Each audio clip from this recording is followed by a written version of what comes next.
vezi, ca să spun, fiindcă erau doar discuții tet-a-tet și mi se spunea, uite, tu ai o televiziune, bravo, foarte bună, dar nu ai vrea să ai o televiziune și mai mare? Și eu zic, ba, aș vrea. Și zice... Au fost niște oferte serioase în sensul ăsta de la ce? Din zona politică, zona serviciilor, de unde?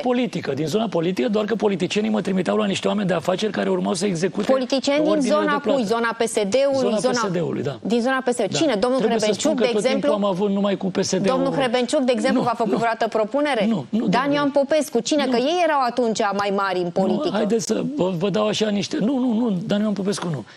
Să zic din jurul lui Adrian Năstase, dar nu am o probă să spun. Se vorbea că există o camarila lui Adrian Năstase. Se dădeau și nume. Bitner, nu știu ce. Au decedat, mă rog, parte dintre ei. Dar vă pot spune cu certitudine că mie mi s-a oferit pe OTV nu o sumă de bani, fiindcă am fost întrebat cât vrei pe 60% din OTV. Și eu am spus, nu vând, tata și mama, nu sunt de acord, nu știu ce, lăsați-mă și pe mine în pace. Ce, dar câtă publicitate primești tu pe lună? Și eu am spus o sumă, cum erau banii de atunci, nu știu, ceva, niște dolari, mii, zeci de mii sau... și eu am spus, ne vinzi nouă 60% și de-a doua zi vei avea mulți bani, că uite, toate butoanele sunt la noi, Și eu așa m-am gândit repede. Acum, eu nu sunt chiar așa foarte prost, deși mă cred prost ăștia care vor să-și bată de joc de mine din servicii și din... și zic, nu vă supărați, dacă vă dau 60% mâine, e ca și cum eu am o casă și vă dau dumneavoastră și dumneavoastră... Mâine mă dați afară din casă. Și spuneți că puneți niște garoafe la fereastră, nu știu, și o îmbunătățiți. Ce garanție mai am eu, după ce le dau 60%, că ei mai îmi dau vreun bani? Vă dați seama, ei mă puteau izgoni automat din companie. Mă rog, și au zis, ești un obraznic, ești un impertinent. Și m-a urmărit treaba asta, în general, cei din serviciile secrete și cei din politica de rang înalt mi-au spus mereu asta, că ești un obraznic, că ești un impertinent, că nu vrei să faci afaceri. Dar pe vremea aceea se implicau serviciile secrete la fel ca în perioada în care a venit Coldea, în vremea când era Adrian Năstase, Iliescu? Te trimiteau la niște oameni de afaceri și dacă nu te înțelegeai cu oamenii de afaceri, ei te executau a doua zi. Dar ca să vă dau acest exemplu, că este foarte semnificativ, mai ales pentru oamenii tineri care au business-uri bune și vedeți când vă cheamă cei care se află la putere și vor să vă cumpere business-ul, să învățați din povestea mea, că eu uneori familia mea regretă că noi n-am vândut atunci. Spune, de ce n-am vândut? Plecam și așa mai departe. De ce te-ai chinuit? Și am ajuns cu... Adică vreți să spuneți că pentru că n-ați cedat și n-ați dat televiziunea, v-au urmărit și s-au răzbunat ulterior. Da. Uitați-vă la mine cum sunt. Efectiv, sunt o victimă, măcar din punct de vedere fizic. Mă vedeți cum arăt? Pentru simplu fapt că eu n-am vrut să vând, n-am vrut să bat palma cu ceea ce se numește serviciu secret. Dar eu spun altfel, e vorba de o mafie. Singura diferență, toate țările din lume au mafie. Numai că acolo statele respective, guvernele, măcar de ochii lumii, se luptă cu mafia. La noi statul este mafia. La noi când vorbești cu... Noi nu avem clanuri mafiote. Ziceți-mi un nume de mafiot ca să mă contraziceți. La noi toți mafioții conduc fie partide, fie guverne, fie servicii secrete. Acum nu vorbim de un serviciu secret în totalitatea sa, că ar fi mafiot, Doamne ferește. Dar sunt tot timpul 100, 200, 300 de persoane care formează această cupolă, această gașcă de bandiți, ziceți-i cum vreți, care au și statul de partea lor. Ei pot trimite 47 de mascați la mine acasă ca să mă sperie. Ăștia sunt oamenii. Dacă n-aveau legătură cu statul, nu puteau să trimită 47 de mascați. V-am dat un exemplu. Și tot timpul însă, există un bumerang. Ei fac ceva prin cineva, se foloseze cineva și oamenii ăia defectează de regulă. Oamenii nu îi ajută până la capăt. Și atunci toate astea se întorc împotriva lor. Cum se întâmplă acum cu dezvăluirile din serialul Statul Paralel, cum se întâmplă cu mulți care defectează, da? Și pe care i-am văzut în ultimii ani și cred că o să urmeze și alții. Și cred că oamenii o să prindă curaj și la un dat poate o să se încheie povestea asta îngrozitoare, în care ei, de fapt, vor să-ți ia afacerea, dacă nu poți să-ți ia afacerea, să-ți ia libertatea, dacă nu poți să-ți ia libertatea, să-ți ia măcar viața, mă rog, alte lucruri. Viața, nu la propriu, viața... Da, deci sunt lucruri îngrozitoare. Eu am auzit povești și cu luatul nevestei sau al prietenei de către un om puternic, de un procuror sau de un om din serviciu secret. Există cazuri concrete, verificați la inspecția judiciară că sunt anumite cazuri de magistrați care anchetează pe soțul iubitei sau pe iubitul soției și așa mai departe ca să se răzbune. Deci sunt lucruri îngrozitoare care se petrec nu doar la rândul oamenilor de afaceri, la firul ierbii, ci și în alte domenii. Revenim. În anul 2001 se închide OTV, 12 septembrie. În anul 2002 se întâmplă un lucru incredibil, dar adevărat. O televiziune prestigioasă din America, care avea o emisiune extraordinară, în 60 de minute, 2 moderatori, caută cazuri de oameni interziși, cum eram eu, pe planeta asta și mă găsesc. Mă sună cineva și zice, vino la Hotel Intercontinental și zic, nu vin, sunt supărat, televiziunea era închisă de un an și ceva, încercam prin domnul Talpeș să redeschid televiziunea, încercam prin mai știu eu ce prieteni, Adrian Păunescu, îl suna pe Adrian Năstase, haide te rog, Adrian. Dar domnul Talpeș ce rol avea atunci? Era, cred că, șeful comunității de informații al României. Păi și cum te putea ajuta el să redeschizi televiziunea? Adică știa cine o închisese, cine era în spate și încerca să demonteze mafia sau care era? Deci, doamna Anca Alexandru, hai ca trebuie să fac o paranteză, dar nu știu dacă mai avem timp. Avem timp destul. În momentul în care s-a închis televiziunea, în 12 septembrie 2002, eu dorm până mai târziu, fiindcă eram în direct până la 4 dimineața. Și sunt sunat de la televiziunea OTV, care era în Piața Romană, și zice, vino repede că s-a închis postul. Cum să se închidă postul? Nu era nicio lege în sensul ăsta să se poată închide o televiziune. Dacă aveați un număr de amenzi neplătite, se putea ridica licența. Nici măcar asta. Nu era nici legea aceasta. Asta au invocat-o în 2013. Fiți atentă. Și plec către televiziunea din Piața Romană. Și ajung după 15-20 de minute din pijama, direct, m-am îmbrăcat în training și am ajuns acolo. Și acolo era mascați. Mascații ăștia pe mine mă urmăresc, cum să vă spun, în toate etapele importante ale vieții mele. Și mascații ăștia, eu m-am gândit că e o crimă ceva acolo, s-a sinucis cineva, e o explozie. Și zic, Doamne, au închis ăștia televiziunea exact când aveam și eu un caz pe care puteam să-l transmit. Nu erau atunci mijloace de transmisie în direct, dar puteam să-l trag un fir de pe balconul din Bulevardul Maghiru 2830 și să filmez. Nu știam că mascații erau pentru mine. Și am trecut printre ei și am urcat la etajul 5. Liftul mergea până la etajul 5. Cred că știți clădirea. Păi da, pentru că și eu am avut birou de monitorizare acolo. Da, era în aceeași clădire. Ce mică e lumea. Și la etajul 5 erau așa ziariști mulți cât încăpeau acolo. Și am văzut microfoane din astea, nu mai știu, cu France Press, cu ceva străini. Și am prins curaj. Și am zis, opa, ăștia mă așteaptă pe mine. Niciodată nu avusesem 100 de microfoane în fața mea. Eram și eu un biet ziarist.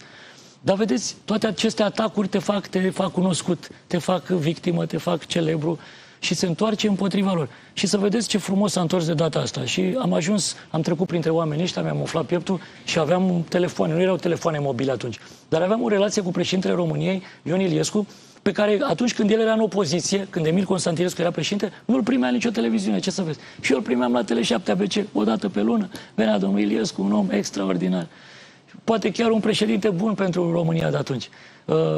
Și acum când am ajuns în birou am zis, domnul președinte, și mi-a răspuns domnul președinte, vă dați seama imediat, eu eram un tip din Caracal, o mână de om, mi-a răspuns președintele țării și am zis, domnul președinte, mi-au închis televiziunea ăștia, așa am zis. Și el nu spunea de regulă nimic la telefon, cea vino la mine la cabinet. Și de data asta zice, nu eu. Și eu zic, cum? Cine mi-a închis? Cine e mai mare decât dumneavoastră în țara asta? Și el a zis repede așa, Adrian, și mi-a închis. Și eu acum l-am sunat pe premier. Vă dați seama că am avut curaj. N-aveam o relație extraordinară cu premierul, deși cred că și dânsul fusese în opoziție și venise pe la Tele7 ABC și așa. Și am sunat și era hărmălaie în jurul său. Era plecat din țară undeva.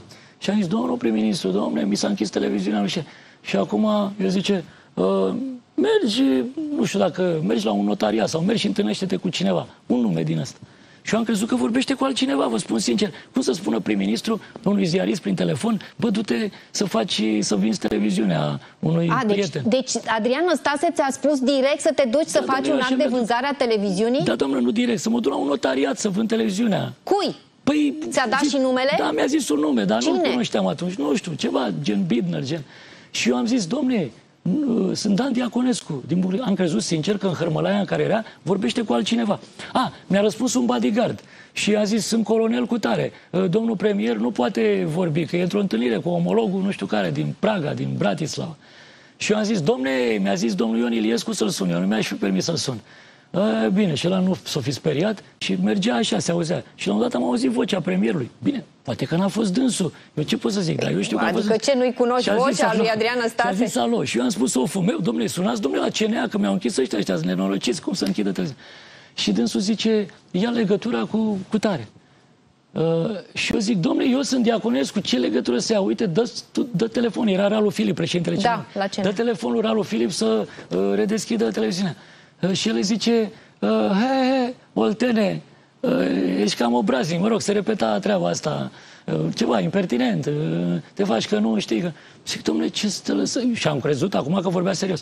Zic, ce televiziune să vă vând? Că e un morman de fiare, e închisă, nu mai emite. Sunt de fapt niște televizoare și niște fire. Crezi că ești mecher tu, nu știu ce. Du-te așa. Și mi-a fost frică. Atunci a fost primul moment, mă rog, cel cu Dorin Marian, v-am spus, când a început să mai mi-albească părul în cap, zic, Doamne, nu apăruseră documentarele pe HBO, pe Netflix, cu mafios, cu nu știu, nu aveam experiența asta. Și zic, Doamne, ce... Și le-am spus celor din jur, bă, cred că mă omoară ăștia acum. Și m-am dus jos, mă așteptam un van din ăsta negru, cum vedeți în filme, m-am urcat în el și nu vă exagerez, dar poate împreună mergem o dată pe la Biserica Cașin. Așa am identificat eu zona, nu m-au legat nimeni la urechi, la ochi sau ceva.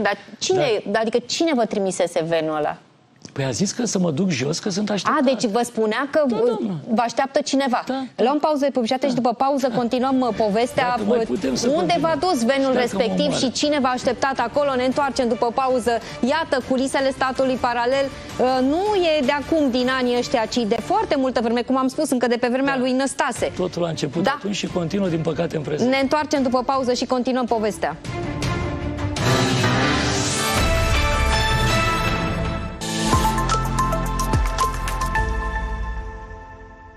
Trebuie să vă spun că eu primesc mesaje de la oameni pe care îi cunosc și eu, pe care îi cunoaște și Dan, care confirmă ceea ce povestește Dan. Uite, Dan, mi-a transmis un avocat cu care ai fost și pe care și eu îl cunosc. Zice așa, televiziunea i-a închis-o Bidner la ordinul lui Năstase că nu a vrut să le-o vândă. Eu am fost acolo la discuții cu Bidner, am fost la discuțiile ulterioare după ce am fost la el cu Nati Meir și am vorbit cu Bidner să-l lase în pace. OTV era un vector de imagine și Bidner îl voia pentru Năstase. Și acum am toate actele la birou pe care mi le-a dat Dan Diaconescu să intervin pentru el. Și după asta, în 2004, când m-am dus la el să apar pe post, mi-a cerut 20.000 de euro pentru emisiune. Așa e? Nu mai țin minte, dar probabil cu contract. Păi dacă așa era contractul, da, o să ajungem și la discuția despre Victor Ponta și despre perioada aceea. Nu vreau să le luăm pe sărite, să le luăm pe rând. Înțeleg că și Adi Tărău este unul din cei care, Adrian Tărău, un prieten de-a lui Ponta, care ți-a făcut și el. Paralel, da. Și el m-a executat cât a putut de tare. Adrian Tărău. Da. Știți care e problema cu mafioții ăștia pe care eu așa îi denumesc, dar ei chiar așa sunt, este că te execută fără somație și pe la spate. Eu n-am auzit că în Sicilia să se întâmple așa ceva. Mafioții sicilieni, cei care au inventat mafia asta pe planetă, am zis că sunt mai omenoși, așa, discută cu tine, îți dau un preaviz, spun, dom'le, dacă nu faci asta, te omorâm. Dacă nu... ăștia te omoară pur și simplu pe la spate. Țineți minte, deci 2001, septembrie, când au închis OTV-ul, l-au închis așa, nu mi-au spus Deci a venit acea, au fost niște acel ven negru, despre care ți-a spus Năstase să cobor, să cobor, că mă așteaptă cineva. Și eu am urcat în el, că na, așa mi s-a părut mie că ar fi corect. Am spus colegilor mei, băi, aveți grijă, dacă nu mă mai întorc, nu știu ce, să știți că m-a omorât cu tare, uite așa, cine m-a sunat, luați numărul mașinii, că era în parcarea OTV-ului. Și doamna Anca, oameni buni, chemați-vă rudele, vecinii și prietenii, ce vă spun eu e real și fac un apel la cei din zona Cașin, că nu am alt reper. Am văzut și eu mănăstirea aia în momentul când m-am dat jos din mașină, de se vedea cu pola mănăstirii, cum să descriu. Deci eram undeva la 100-200 de metri de această mănăstire Cașin și am intrat într-o casă. Și acolo în casă, niște bodyguards, nu știu, paznici, ce erau niște tineri, m-au cotrobăit așa, m-au percheziționat. Zic, opa, ce se întâmplă? Și m-au poftit într-un birou. Și era un birou puțin așa capitonat, era ceva ciudat cu biroul ăla și am stat mult în birou acela. Și în birou acela a venit un om, după vreo oră, 2-3 de așteptare, eu am crezut că chiar mă lichidează acolo. Și a zis, a pus picioarele așa pe biroul meu, unde eu stăteam la birou, și a zis, bă, m-am întors pentru tine, nenorocitule, de nu știu unde era, la Brașov, la Ploiești, m-am întors pentru tine. Ia $300.000, era cu dolari atunci, ia $300.000 și dispari. Hai că nu-ți mai dăm mașina cu asta cu care m-a dus ăsta. Dar cine era domnul care te-a așteptat? Nu știu. Nu-l cunoști? Nu-l știu. Adică presupun că se poate afla cine era. Nu știu, oamenii ăștia... Dar nu l-ai întrebat, dar cine ești, pe cine reprezinți, de ce m-ați adus? Că era un om de-al lui Bidner sau un om de-al lor, era o întreagă, se discuta în oraș. Stați puțin, erau în oraș lanțuri de farmacii care veneau la mine. Eu eram un ziarist, cum sunteți dumneavoastră acum, cunoscut, și oamenii ziceau, domnule, ne-a propus soția premierul, știți că era, se spunea că familia Năstase cumpără tot. Și poate era o legendă, poate nu era poreclit vecinul, că avea atât de multe case încât se învecina. Că toată lumea era vecină cu el, da. Și spunea asta, domnule, am o rețea de farmacii, domnul Dan, ce mă sfătuiești? Că a zis Dana Năstase că dacă îi vând 51%, doar eu o să vând rețete compensate. Și zic că ești prost, o să te dea afară. Dacă are 51%, face mărire de capital. Dom'le, dar el zice, îmi fac socoteala, dacă dau eu numai eu resete compensate, chiar dacă rămân cu 49%, câștig mult mai mult decât câștig asta 100% din a nu avea rețete. Era o nebunie cu rețetele compensate.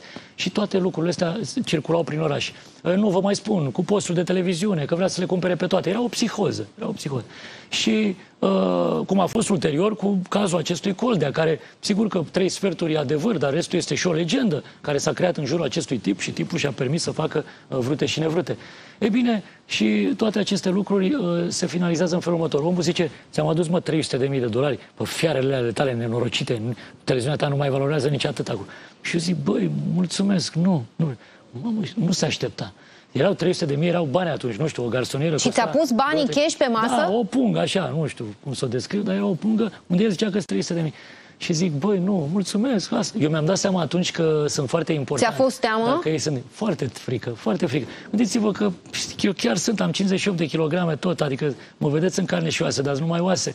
Și tot ceea ce s-a întâmplat după aceea este că el a raportat mai târziu și a zis, băi, Diaconescu nu a vrut ăsta 300.000.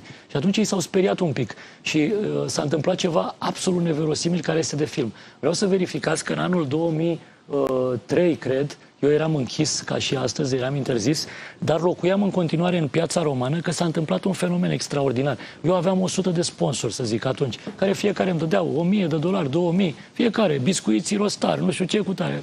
Adică pe contracte de publicitate. Da. Știți ce s-a întâmplat când mi s-a închis televiziunea? Mă sunau toți. Și mi-era o frică, zic, aoleu, ăștia o să-mi ceară banii înapoi, că era derulare. Că nu se derulaseră contractele. Vă dați seama, când se întrerupe brusc fabrica. Da. Și fiecare îmi spunea, țin minte, tipul ăsta era străin, ăsta cu biscuiți. Domnul Dan, pe ei, pe mama lor. Păi zic, nu mai pot să-ți dau reclamă. Ce faci? Păi cât îți dădeam până acum? 2.000? 3.000 îți dau 3.000. Și a venit un val de simpatie extraordinar și eu trăiam în Piața Romană în garsonieră, care de fapt era un etaj foarte mare, tu știi bine. Trăiam destul de bine. Aveam aceia sponsori care îmi mă onorau contractele lunar, nu mai aveam cheltuieli. Cu satelitul, cu o parte din angajați care își căutau de lucru și stăteam bine de tot. Și la un moment dat, doamna Anca, vine un desant nou. Știți cum? Ați văzut filmele cu ninja? Uite, așa s-au năpustit foarte mulți mascați la mine, vreau și zic, frate, ia uite, au venit acum să ne aresteze. Au fost deranjați că i-am contrazis mereu și n-am acceptat oferta lor de vânzare. Ce credeți că s-a întâmplat? Deci n-ați văzut în viața dumneavoastră mascați cu scânduri sub braț? Deci, dom'le, umilință și pe mascații ăștia. Eu nu știu nici ăștia cum rezistă la atâtea ordine și așa mai departe. Eu cu unul am avut o experiență în 2010 când am fost reținut și nu a vrut să-mi pună cătușele de tot cu cheia. Și zic, pune-le, bă, că ne filmează toată lumea și o să-ți pierzi serviciu. Că era politica asta, să te vezi cu cătușele, să te arate la televizor. Și el zice, nu pot, domnul Dan, că mama cu o seară înainte fusese îmbăgat într-o dubă din asta, de către el. Dar maică s-a recunoscuse ochii fiului. Și maică s-a zis, fiindcă l-ai băgat pe Neadan în dubă, nu mai vii la mine acasă niciodată să-ți dau ciorbă caldă. Erau fanii de la emisiunea ta. Și omul a zis, aoleu, Neadane, nu-ți mai pun eu cătușe, că mă stric cu mama, nu mai vin la mama. Acum mă întorc. Și dita mai mascații ăștia trec toți pe lângă mine, nu mai restează niciunul și pun, doamna Anca, scânduri în geam. Eu aveam multe geamuri, știți, aveam deschidere la Magheru. Mă, atât de nebuni erau și atât de frică le era de noi, încât ei credeau că venea, cred că George Bush, nu vreau să greșesc, și George Bush trecea cu tot alaiul pe Magheru, avea eu un circuit, presa toată știa, când a venit cu curcubeu atunci, dacă știți, apărut. Și ei credeau nebunii, au zis că serviciul SRI, nu știu care serviciu, îi informase pe mai mari țării că eu vreau să pun un banner cu OTV, Free OTV, cu nu știu ce, cu jos, Năstase. Am înțeles, să nu le crezi probleme. Atât de nebuni erau. Și ne-au ținut cu obloanele la fereastră, cât până a trecut americanul. Deci, domnule, erau disperați, înfricoșați de americani, fiindcă, o să vă spun imediat cum s-a redeschis OTV-ul. Veneau alegerile din 2004 și erau disperați că americanii acuză deja de corupție. Și au început să înființeze PNA, DNA, să arate americanilor, vai, noi ne luptăm cu corupția. Și au început, înțeleg, să vândă toți. Bidner și ăia mai erau 3 luni până la alegeri și nu mai știau cum să scape de farmaciile pe care le luaseră, de mai știu ce alte lucruri. Și am avut acolo un vid de putere, dar și un noroc ceresc, în sensul că un om cu care nu mai vorbise de 5 ani zice, bă, vino până la Intercontinental. Bă, zic, nu vin. Păi de ce nu vii? Să bem ceva, să o cafeluță, să mâncăm un biscuit.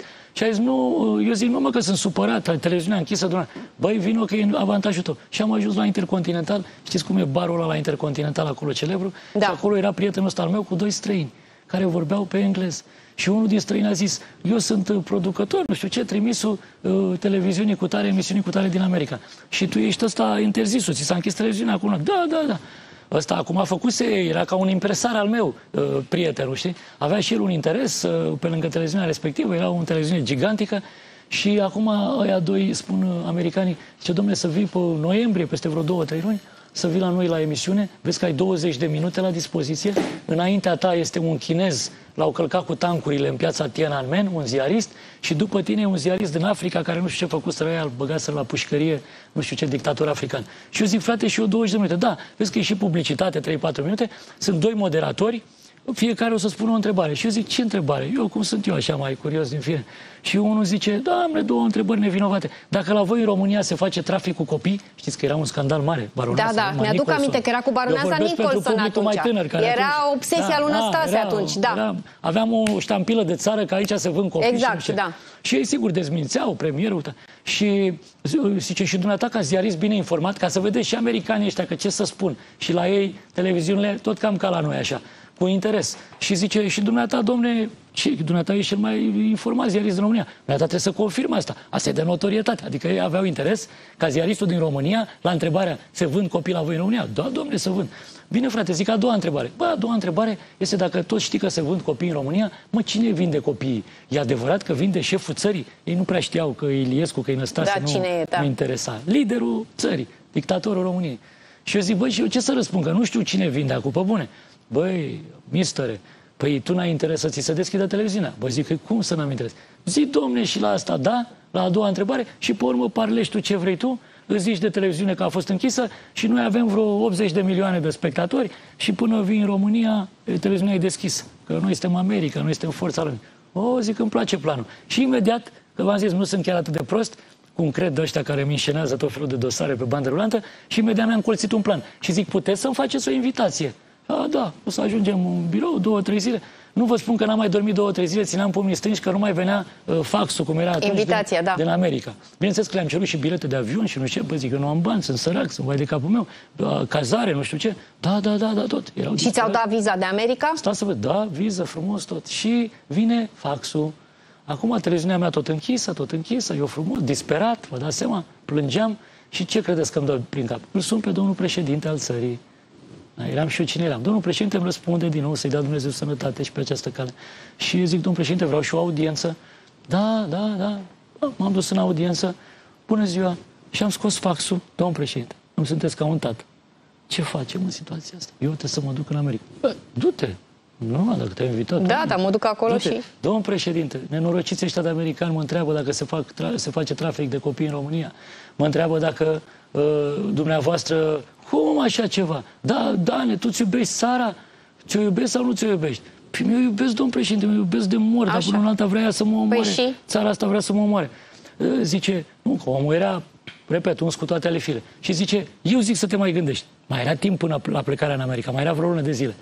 Doamna Anca, stimați realizatori, oameni buni, filmați acum acest pasaj din emisiune și distribuiți-l pe toate rețelele de TikTok, de Facebook, YouTube și Instagram. Am ieșit de la Palatul Cotroceni. Frumos, m-am urcat eu în mașinuța mea, eram puțin mulțumit. M-a primit președintele țării, mi-am spus soful, i-am dat faxul din America. Nu vă exagerez, n-am ajuns acasă, am mers, cred că vreo 10-15 minute prin trafic și am fost sunat.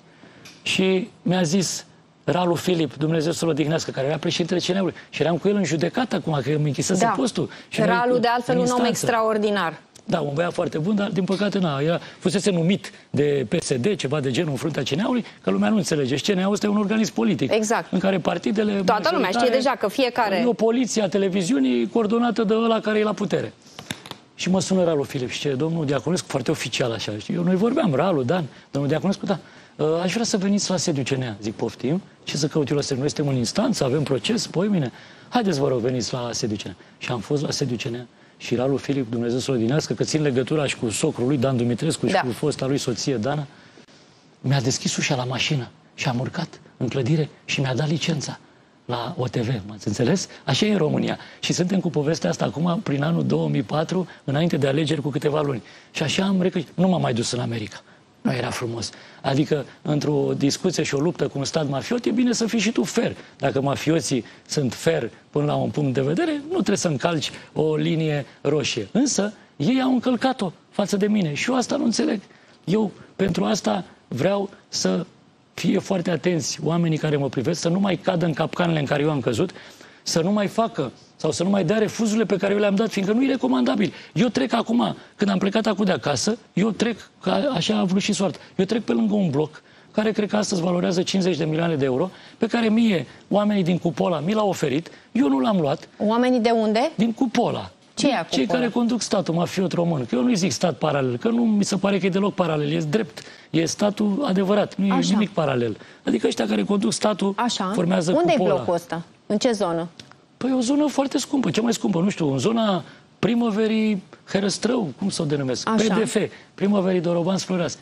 E un bloc de vreo 10-15.000 de metri utili, care cred că face 3.000 metri. Și cine v-a oferit blocul respectiv? Cetățean a venit să-mi ofere blocul, eu nu l-am luat. Ca să ce? Și de câte ori trec pe la el, pe cuvântul meu că mă ia durerea de bătut. Dar ca să ce? Deci v-a oferit blocul ca să ce?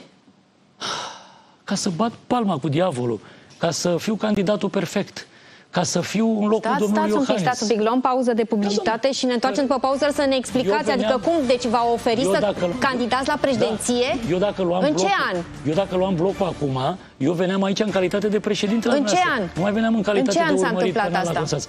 În 2010-2011.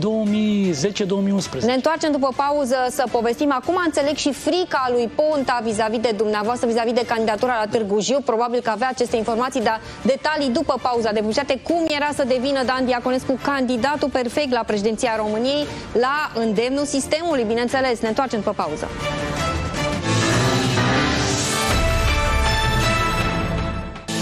Blocul care ți-a fost oferit, îmi scrie cineva, ar fi fost oferit de domnul Niro și înțeleg... Asta nu pot să confirm, fiindcă nu știu exact direct cine l-avea, cine l-oferea. Problema e că s-a întâmplat acest lucru. Și eu vă întreb pe dumneavoastră... Stați un pic, că uite, eu citesc mesaje, spune așa, Niro Group i-a făcut oferta de transfer a fostului sediu Unicredit în schimbul vânzării partidului și televiziunii trimis de Gabriel Oprea și Coldea. Partidul urma să fuzioneze cu partidul lui Obrea, iar Dan ar fi stat cu minte cu 30 de milioane de euro. A refuzat. Persoana care mi-a scris a zis fraierul. Problema e că, repet, blocul, cred că astăzi cel puțin, nu știu, face 50 de milioane, fiindcă v-am spus, ăsta e prețul zonei. Într-adevăr, blocul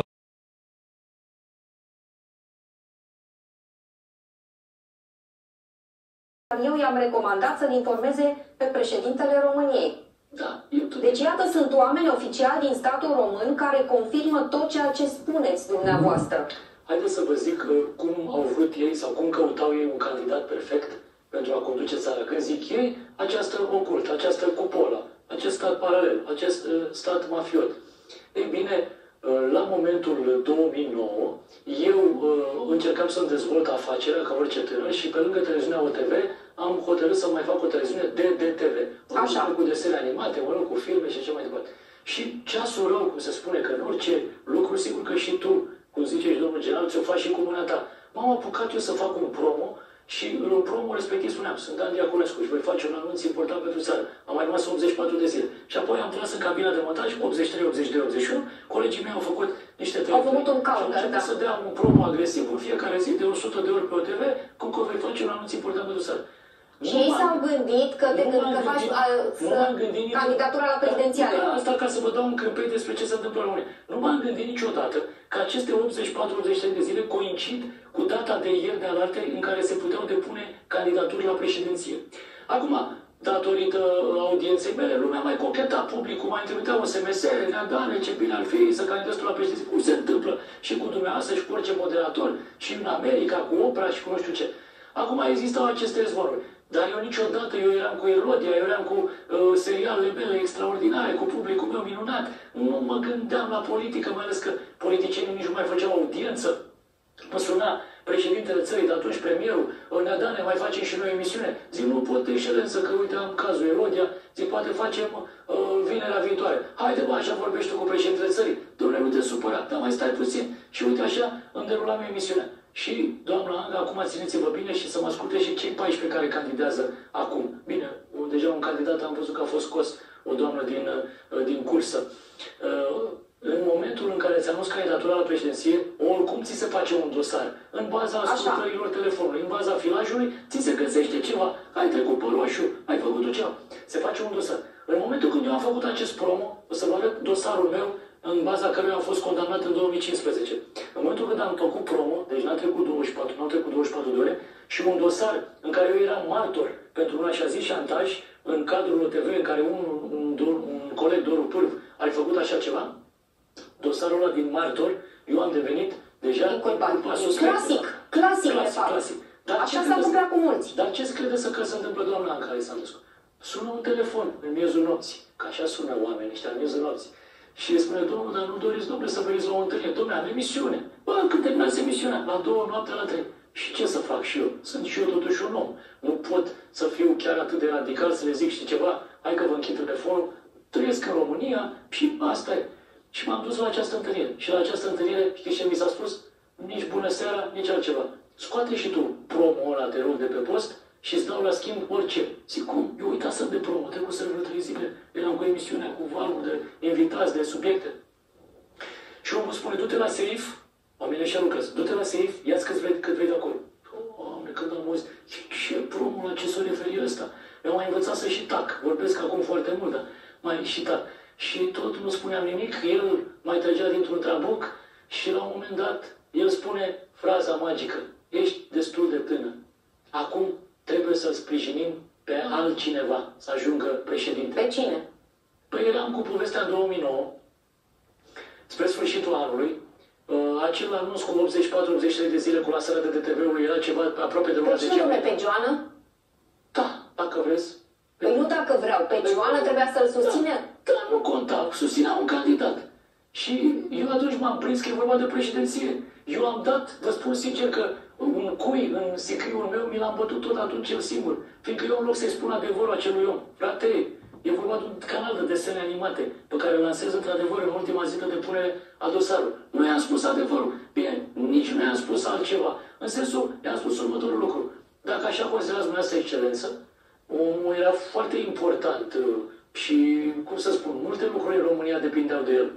E vorba de domnul Vântu? Nu pot să confirm nu? Să fiu. Dar zic, nu mă întrebam cine, că în 2009 m-am gândit pentru că domnului Joană de acolo i s-a tras. Ideea este că eu m-am ridicat în picioare, stătusem un minut, 2 și am spus, excelență, în stilul meu caracteristic, mulțumesc, am să scot promo chiar acum. Și am sunat la, sun acum la post. Și am sunat la post, zic, scoateți promo. Ți-a fost frică? Nu mi-a fost frică. Era pentru mine, acel promo nu era așa foarte important. Oricum canalul de DTV se lăsa, îmi plăcea ca un om atât de important ca el, ca tipul ăsta, să-mi rămână dator, că nu se știe în viață când ai nevoie, la un spital, la o operație, ai nevoie. În România, într-un stat mafiot, ai nevoie să fim serioși, să cunoști și pe acești mafioți. Ca să, măcar să te aperi de ei, să știi cine sunt.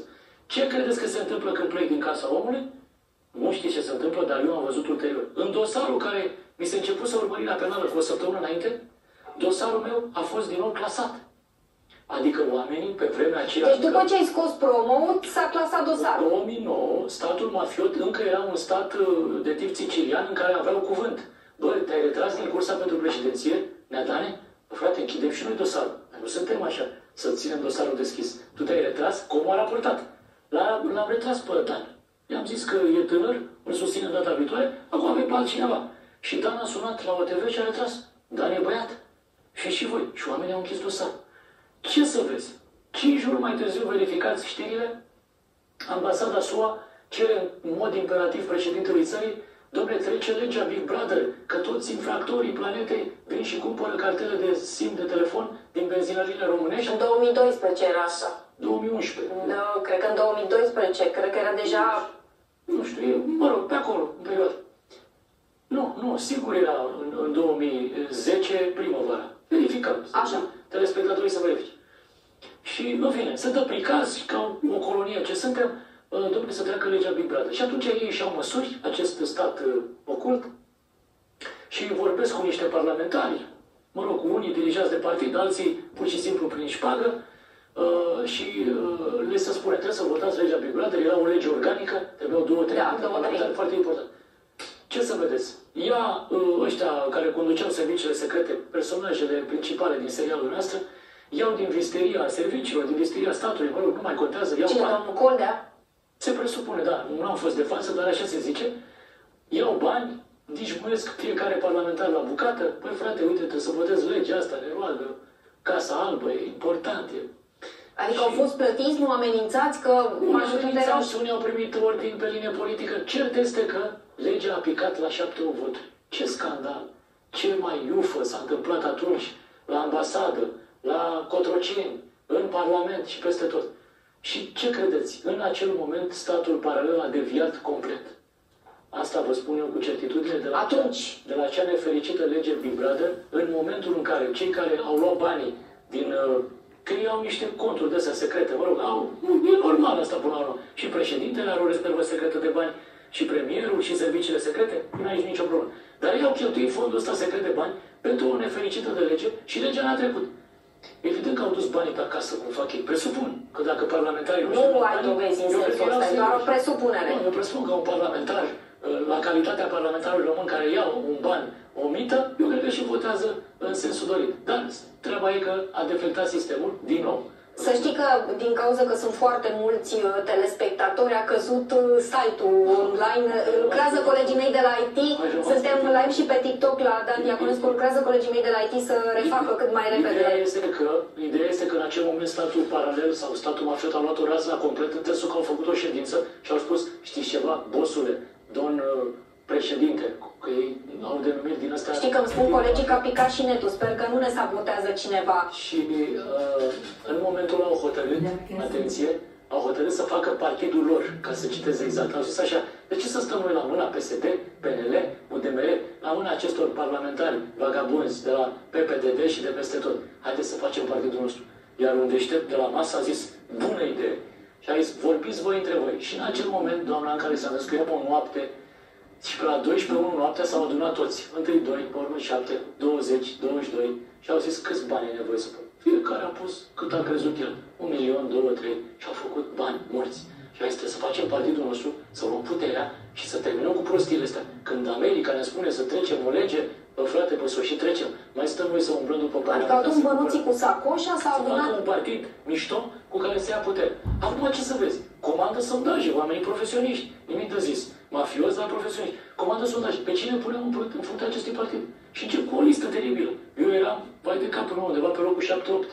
Pe listă erau, dacă nu greșesc, Dan Puric, Raed Arafat, Nadia Comăneci, Ion Țiriac, ceva de genul ăsta și Dan Diaconescu. Probabil că au vorbit cu toți ce au făcut, nu știu, că la un moment dat a căzut măgăreața tot pe mine, suntem cu povestea în 2010, iunie, în care vine un prieten de-al meu, din nou vine un prieten și zice, Dane, ce faci duminică? Zic, ce să fac? Mă duc pe la mama pe la Caracal. Hai mă, și scoate o hârtie A4, învăturită, și zice, vino și tu duminică la un congres, are un prieten de-al nostru un congres, citești textul ăsta și la revedere și suntem bine toți. Când deschid pagina, era un text libidinos și am luat de atunci măsura să nu mă mai duc pentru simplu fapt că nu plăcea textul ăsta. În text scria că îl cunosc. Deci se pregătise deja un partid pentru tine? Nu, ei pregătise un partid pentru ei și căutau un lider. Eu nu aveam de treaba asta. Care era partidul? Păi, partidul SRI. UNPR? Da. Așa. Cred că da. Așa. Un partid. Mai contează cum se chema. Și când am citit textul ăla, era și neadevărat, era și scris urât, că îl cunosc pe acel personaj, că e un leu al politicii și că îți dă viața pentru poporul român și atunci am băgat puțin hârtia și am hotărât să-mi telefonul în ziua de duminică și să nu mă prezint la această invitație. Zis și făcut. Doar că atunci când mi-am deschis telefonul duminică pe la prânz, treaba era pe la 10-11 dimineața, o mulțime de ziariști m-a sunat. Doamne, ce faci? Nu ajunge totuși aici? Că aici s-a suspendat, treaba s-a amânat, că ești tu așteptat. Ce să fiu eu așteptat? Pe cine sunt eu? Deci ei te anunțaseră că vei prelua partidul sau că tu seră pe surse? Nu, m-au rugat să vin în calitate de ziarist, să țin și eu un discurs. Am înțeles. Și ziariștii să le dea Dumnezeu sănătate, că încă nu erau atunci. Trebuie să luăm pauză de publicitate, oprește-ne cu povestea aici, ne întoarcem după pauză, continuăm povestea. Dosarul pe care mi l-am ședut la Constanța acum. Imediat, ne întoarcem după pauză. Haideți, luăm pauză, repede, revenim imediat.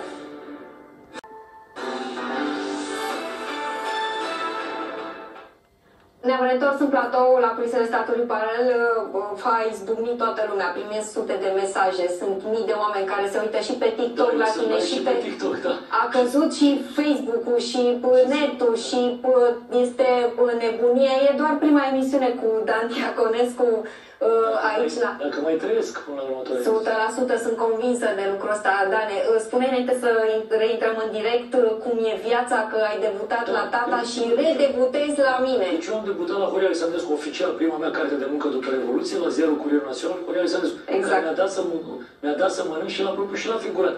Că în weekendul mai ales, când eram doar... Veneați la noi acasă, mama mă făcea. Și ne aducea niște caserole, mâncare bună, nu știu ce, și mâncam exact. Cu tucă și cu neahoria și uneori veneam și acasă. Pe Bulevardul Dacia, la vis-a-vis de... Exact, așa este. Și acum, după 12 ani, cum e viața asta, să vin la fata lui în emisiune. E o treabă. Toate, vedeți, se leagă și de-aia spun. Eu zic că totul se va termina cu happy end. Acum eu nu știu când va veni happy end-ul ăsta. Hai să ne întoarcem un pic la Tărău, pentru că mi-ai spus că ai uitat să ne povestești ceva despre Tărău, un element important. Cazul lui Marian Zlotea, care a fost și el la mine în emisiune. Este ce am pățit eu, dar Zlotea ăsta, săracul, ce și-au bătut jur de el și mai ales acest Tărău. Că de-aia spun, oamenii serviciilor secrete, dom'le, nu doar că îți iau afacerea sau ceva, dar ei, pe urmă, se ocupă, dacă nu ai cedat, să te bage și la pușcărie. Și se ocupă urât de tot. Adică ce a făcut Adrian Tărău acestui Zlotea, tot așa spunându-i că în spatele lui sunt generalii de la Au fost cumnați la un moment dat. Da, erau cumnați, vă dați seama, adică, dom'le, și în familie să faci așa ceva. Și acum, mie acest Zlotea îmi povestea Marian săracul ce i se întâmpla și eu nu credeam, până n-am pățit și eu. Că aici e problema românilor. Românii spun, aia, Dane, ți s-a întâmplat ție, poate nu s-a întâmplat. Bă, dacă te lovește și pe tine, ți-aduce aminte. Bă, mi-a zis Diaconescu, v-am zis tuturor că vine pandemia în 2010, 11, 12 și toți râdeați de mine. Ce pandemie, ce vaccin, ce nu știu. Și a venit pandemia și ați căutat pe YouTube și ați văzut că așa vă zis să și câte și mai câte. Dar mă întorc la cazul ăsta cu Zlotea și cu Tărău. Dom'le, știți ce făcea Tărău ăsta când lua puterea? Că el mereu, cum să vă explic, oamenii serviciilor secrete, când sunt alegeri, hotărăsc să pună pe listele unor partide niște oameni. Corect. La UDMR 2, la AUR 3. Atunci când dau ei adunarea să se execute. Ei, pe urmă, fac un conclav noaptea după alegeri și spune, dom'le, ai un loc, tu Tărău, fiindcă ai fost băiat bun cu noi și ne-ai dat 1.000.000 de euro în campanie, tu ce loc vrei? Dom'le, aș vrea ministrul sănătății sau ceva, secretar de stat la sănătate. Opa, pe cine ai? Uite, pe cutare. Parlamentarul DMR sau X, PSD sau PPDD, și îl pune până acolo. Ce face a doua zi Tărău? Acum caz concret, care să vedeți că permis confirmarea imediat, că au venit oamenii la mine să se plângă de lucrurile astea. Eu fiind interzis și eu cu leucoplastul la gură, cum pot să ajut? Și ce spun oamenii? Bă, când Tărău ăsta câștigă alegerile, adică ce înseamnă câștigă? Își pune oamenii lui. Bă, blochează toate plățile. De exemplu, la Ministerul Sănătății știți că sunt niște persoane care se ocupă să plătească medicamentul la compensat, să plătească la un spital ceva. Și ăsta Tărău blochează toate plățile astea. Mii de clienți. Acum clientul se duce la minister și zice, bă, dați-mi banii că eu am făcut serviciu. Și ăla zice, domnul Tărău ne-a blocat. Și acum lumea îl caută pe un oraș unde e Tărău să ne deblocheze treaba. Tărău zice, alo, sunt la Istanbul. Ia omul zborul până la Istanbul. Nea Tărău, dă și mie drumul la bani. Mă, câți bani ai tu de luat de la Casa de Asigurări de Sănătate sau de la minister? Am și 1.000.000 de euro, nea Adrian. Lasă 100.000 aici la Istanbul și cât ajungi în țară, plata e făcut. Asta înseamnă statul mafiot. Statul Zeciuiala asta. Da, drenează în mod oarecum, mai spune, doar imoral, dar nu și ilegal, drenează, cred că 10% din banii țării. Dacă faceți o socoteală, eu zic că 10 miliarde de euro pe an se duc, uite așa, până offshore-uri, până străinătate, la pungă, la pachet, sub formă de cadou, se fac offshore-uri pe numele unui apropiat, dar nu direct, pe o amantă, pe un amant, pe un șofer, pe un curier, și se trimit banii acolo, că altfel nu se plătesc lucrările, licitațiile câștigate, autostrăzile, drumurile. Deci este îngrozitor ce se întâmplă în țara asta. Eu, când ăștia mă pregăteau să ies președinte, a fost o perioadă în care eu nu ajunsesem să mă cer cu ei, că nici ei nu au spus să sără direct, tu o să fii candidatul nostru. Dar mă cultivau, mă invita președintele la Cotroceni și zicea, băi, tu trebuie să te duci la Târgu Jiu. Cine? Acum, Traian Băsescu? Traian Băsescu? Da, cred că el era președinte. Păi atunci era Traian Băsescu încă președinte. Și te-ai invitat Traian Băsescu la Cotroceni? Da, printre altele sau... Și ți-a spus să te duci să-l contracandezi pe Ponta? Mie îmi plăcea spiritul ăsta de luptă și de frontă și Pe mine Ponta m-a distrus, ca să zic așa, m-a făcut rău de tot, cum se zice în limbaj, la Olchin. Cazul Olchin. Dar ce s-a întâmplat atunci la Olchin? Asta e și mai sugestiv, dar nu știu ce să povestesc mai repede, că vreau să vă termin ideea cu legea Big Brother și cu partidul și cu dosarul. Hai să ne întoarcem la lege și apoi la Olchin și... Vreau să se înțeleagă și vreau să-i rog pe toți senatorii să înregistreze că nu se știe dacă eu o să mai fiu în viață să vă mai spun asemenea lucruri. Deci fiți atenți aici. Deci legea Big Brother nu trece. Ei hotărăsc să facă un partid al lor, caută un lider de partid, vorbesc în stânga și... Dar nu se stă la duminica în care a avut loc congresul. Într-o duminică, că oamenii sunt perverși, oamenii sunt... Păi dacă o să vedeți ce i-au învățat pe ăștia 6 denunțători ai mei din dosarul de la Constanța, cum să zică, ce, vă place de domnul Dan, îl simpatizați, să respectați, dar nu ziceți de el că e un om serios și alea, dar ziceți de domnișoarele acelea că sunt rele. Adică statul paralel are un fel foarte pervers de a pune probleme. Și la acest congres, mă rog, ce făcusele acolo, eu nu mă prezint. Deschid telefonul, ziariștii din meu dau poze cu un cartonaș pe care cu numele tău. Dan Diaconescu, nu știu ce vreau acolo.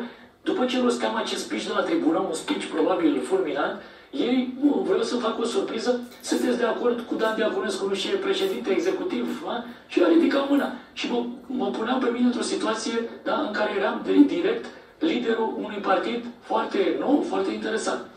Nu m-am dus acolo, doamna Anca, și ce credeți că s-a întâmplat? A doua zi după ce nu m-am dus, am invocat că am fost la Caracal, că m-a durut măseaua, am avut telefonul închis. A doua zi după ce nu m-am dus, mai țineți minte dosarul care mi se deschisese înainte să mă duc la omul acela acasă și mi se închisese când i-am spus omului că scot promo?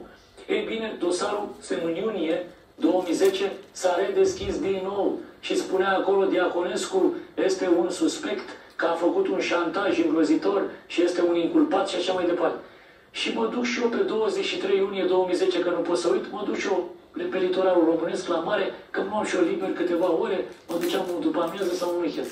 Și mă sună luni dimineața, da? Nu m-am apucat să mă la București, mă sună o doamnă care avea grijă de casa mea și zice, domnul Dan, sunt niște mascați la uși. Doamne, iar erau mascați. Mascații, țineți minte de la închiderea OTV-ului, mascații lui Dorin Marian, acum iar erau mascații în 2010 la mine acasă.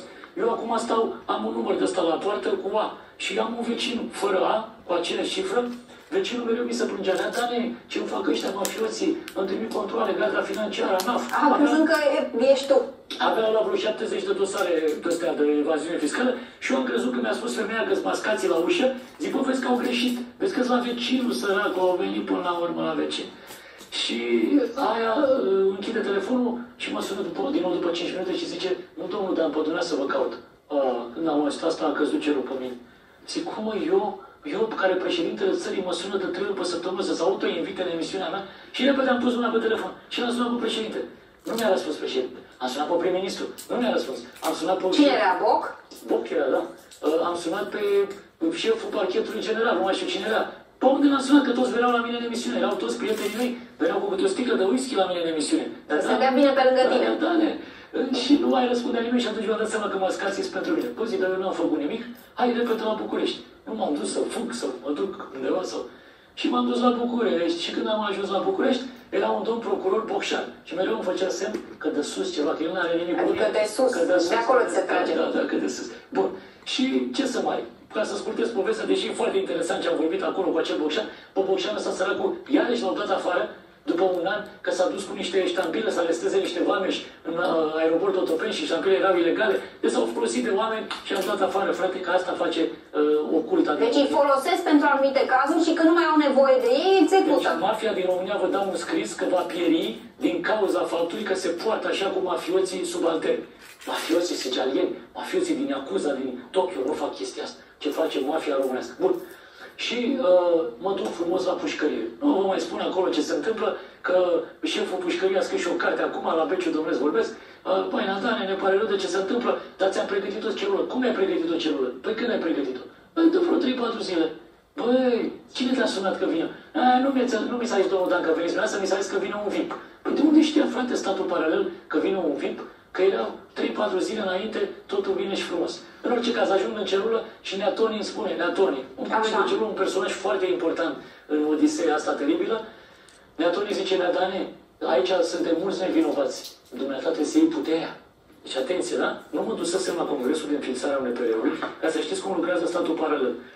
Dar dumneavoastră să iei puterea. Băi, Neatoni, lasă-mă cu puterea. Băi, eu am cazul Elodia, că să mai... Colegii mei acum pe OTV făceau emisiune. Au trecut 10 ore de când domnul Dan e reținut ilegal. Au trecut 12 ore. Aveam televizor în celulă, mulțumită lui Gigi Becali, care fusese înaintea noastră pe acolo și montase televizoare, Dinu Patniciu, nu știu ce mai donase și el, frigidere, și erau cât de cât condiții umane. Și zic, bă, Neatoni, bă, nu știu de ce sunt aici, că nu mi-a arătat să niciun dosar. M-au băgat pur și simplu. Dom'le, nu trebuie să spunem acuzațiile. Doamne, fel, acum eu știam că n-am făcut nimic și eram foarte așa optimist. Și Neatoni zice, bă, Neatoni, când ești de aici, trebuie să iei puterea cumva. Lasă asta cu televiziunea. Trebuie să iei puterea, să ne salvezi pe toți, că e prea multă nedreptate în țara asta. Îmi dădeau lacrimile. Plângea și Neatoni, plângea și eu. Acum mai băteau clopotele la Patriarhie, că era aproape acolo și Neatoni zicea să ne rugăm, Neatoni, că mâine urma procesul. Erați la arest din Racova. Da, arest și eu eram reținut preventiv. Și urma procesul ăsta, că se face un proces. Dacă să te țin în 30 de zile sau să te liberezi. Și acum ne închinam și cei de acasă, mamă, cei mai mari avocați s-au găsit la Cluj, Mateuț, nu știu ce, 7 avocați. Și au venit avocații la mine a doua zi cu niște gogoși și acum niște pateuri. Plâng și așa avocații, dar nu putem să te scoatem, mâine e procesul. Păi zic, de ce bă, nu puteți, sunteți cei mai mari avocați din țara asta, n-am făcut nimic. Nu, zice, ai căzut la un judecător, e poreclit Călău, și ăsta e cu serviciile. Cine era judecător? Nu știu, chiar nu știu cum îl cheamă, dar i-au zis Călău. Și uite, uite, așa e cu serviciile și mereu pe la palatele astea, pe la pădure, pe la... Și n-avem ce să facem, n-a dat drumul la nimeni până acum în cariera lui și nici nu o să dea, dar fi bărbat, fi tare, ia gogoșile astea și peste 5 zile, la nu știu ce recurs, te scoate. Stai liniștit, pe cauțiune, pe ceva, fi bărbat. Mamă, când aud povestea asta, mă duc în celulă, Neatoni zice, da, bă.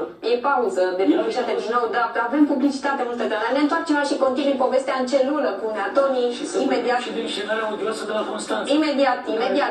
Adică în zilele noastre, acum, când aproape expirase, anul trecut în aprilie. Și nu știau ce să facă ca să ne întoarcem după pauza de publicitate. E doar prima dată când vine Dan aici în emisiune, va mai veni și altă dată. Ne întoarcem după pauză.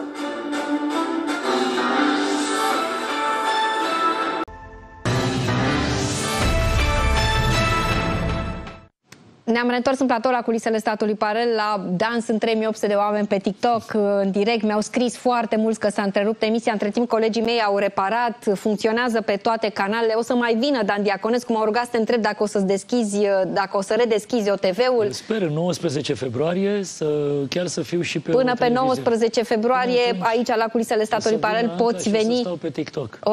Oricând și la noi poți veni oricând. Dane, mi-a trimis avocatul Florin Constantin Durgheu, data de 23 iunie 2010, ora 5 dimineața, judecătorul Elena Zamfir de la judecătoria sectorului 1 a dispus arestarea jurnalistului Dan Diaconescu. Arestarea și apoi a venit acest Călău, cum îi spun Ionuț Matei. Fiți atenți, acum țineți-vă bine. Și au venit avocații și mi-au spus că n-am nicio șansă, că ăsta e Călău, e omul serviciilor. Ai rămas cu gogoșile și pateurile. Am rămas cu gogoșile și m-am întors la Neatoni în celulă.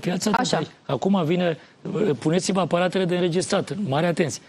Că o să taie ăștia internetul, o să taie și TikTok, o să taie și YouTube-ul și o să rămâne la noi. Și Neatoni zice, Neadane, o să fii liber, Neadane, dar nu uita când o să fii liber să iei puterea, să ne faci bine tuturor, că stăm aici nevinovați. Bă, Neatoni, hai să-ți dau o veste, termină cu prostia asta, că au venit acum avocații, toată faima baroului de avocați și mi-au zis că n-am nicio șansă, că am căzut la unul Călău, care e cu serviciile m-au băgat aici, serviciile o să mă țin aici toată viața ca pe Nelson Mandela.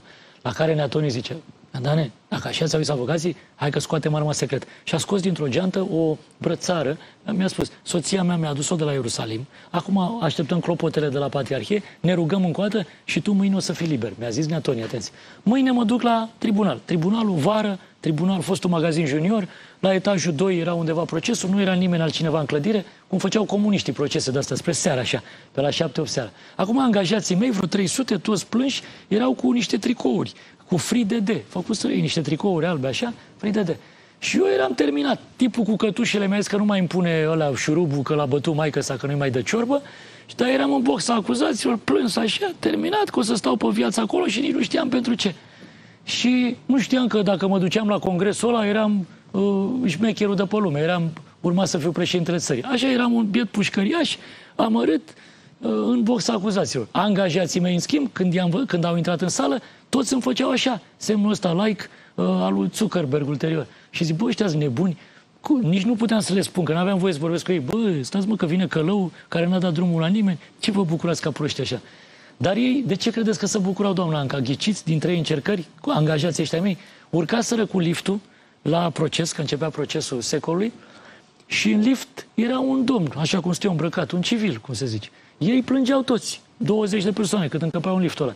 Și domnul civil le zice, bă, copii, nu mai plângeți, mă. Hai, domnule, plânge șeful nostru, l-au arestat ăștia, se închide televiziunea. Bă, nu mai plângeți, bă, că șeful vostru o să fie bine astă seară. Ei, când au intrat în sală cu lacrimile și roind, și când s-au așezat pe scaune, pe băncuțele la sală, și când l-a văzut la prezidiu pe un domn îmbrăcat cu o robă, l-au recunoscut pe ăla din lift. Domnul din lift. Și mie nu mi-au spus. Și procurorul Bocșan a zis așa, Diaconescu, că dacă verificați dosarul meu, că eu n-am apucat unde să vorbesc, eu nu mai aveam unde să vorbesc, că o să vedeți de ce. Zice procurorul că eu sunt un tip din romanul lui Gustave Flaubert, deci e serioasă treaba. Și fiindcă sunt așa un personaj care manipulez masele, acum modern, cu o interfață IT, nu cum ventriloc îmi spuneau ei. Că Gustave Flaubert, într-adevăr, a scris o lucrare de tip gazetăresc în care spunea că ventrilocii din Paris trebuiesc arestați, nu știu, arși pe rug, că manipulează masele.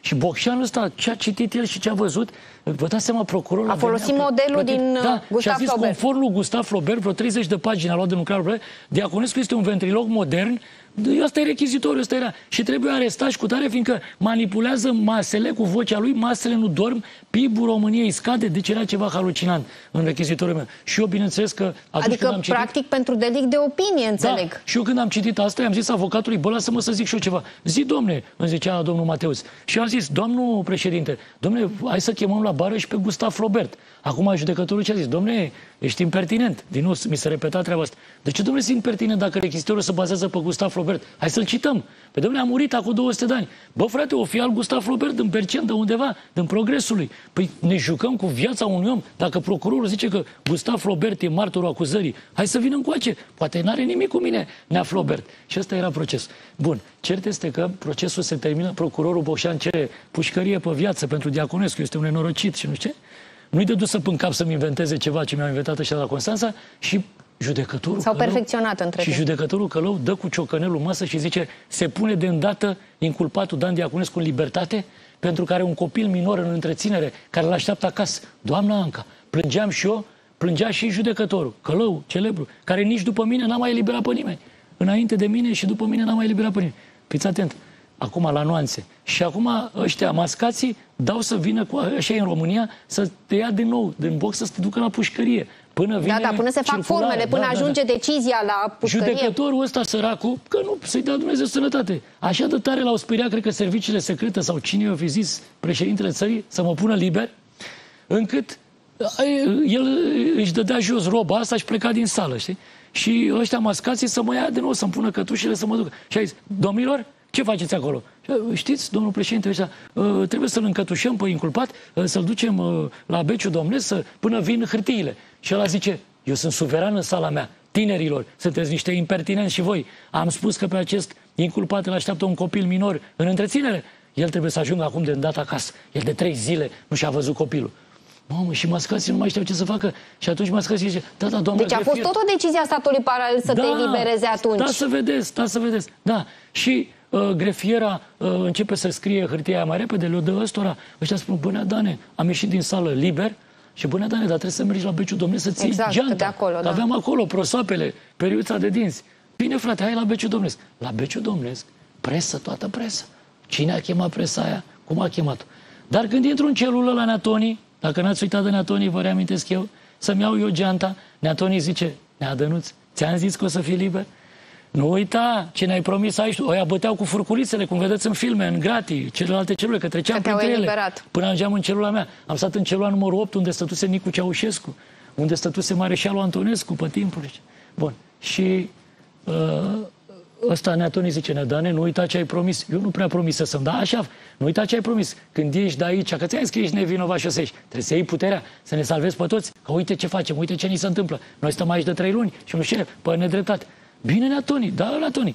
Mă, așa de tare m-a manipulat acest Neatoni în 3 zile, cât am stat acolo vreo 100 de ore, încât familia mea care au venit să-mi ia ăstea, sacoșele și nu știu cum se face, Mi-au zis, bă, termină cu politica, vindem acum tot ce avem, acum gata, era prea mult pentru familia mea, vindem tot, plecăm, cumpărăm o insulă în Maldive, găsisem o insulă cu nu știu ce bani, ce luam pe televiziune, că aveam oferte peste oferte, ProTV vrea să cumpere OTV-ul, adică eu nu am vândut, adică n-am refuzat doar statului mafiot, eu refuzam și ofertele de pe piața liberă de vânzare.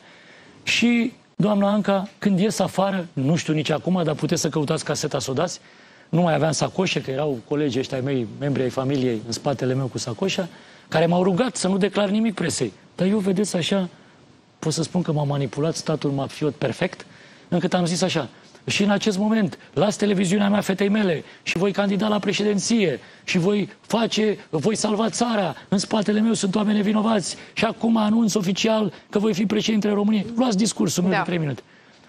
Trec prin mulțimea asta de ziariști, fani care ziceau, trăiască Neadan, trăiască. Fani mulți acolo, nu știu cum au ajuns cât de repede. Și mă urc în mașină. În mașină cu o doamnă care mă ducea la... Trebuia să mă duc acasă, a zis judecătorul, să-mi văd copilul. Eu sunt atât de nebun încât m-am dus la OTV și am făcut emisiune. Și pe televizorul de pe bord era treaba asta. Transmitea realitatea, toată lumea.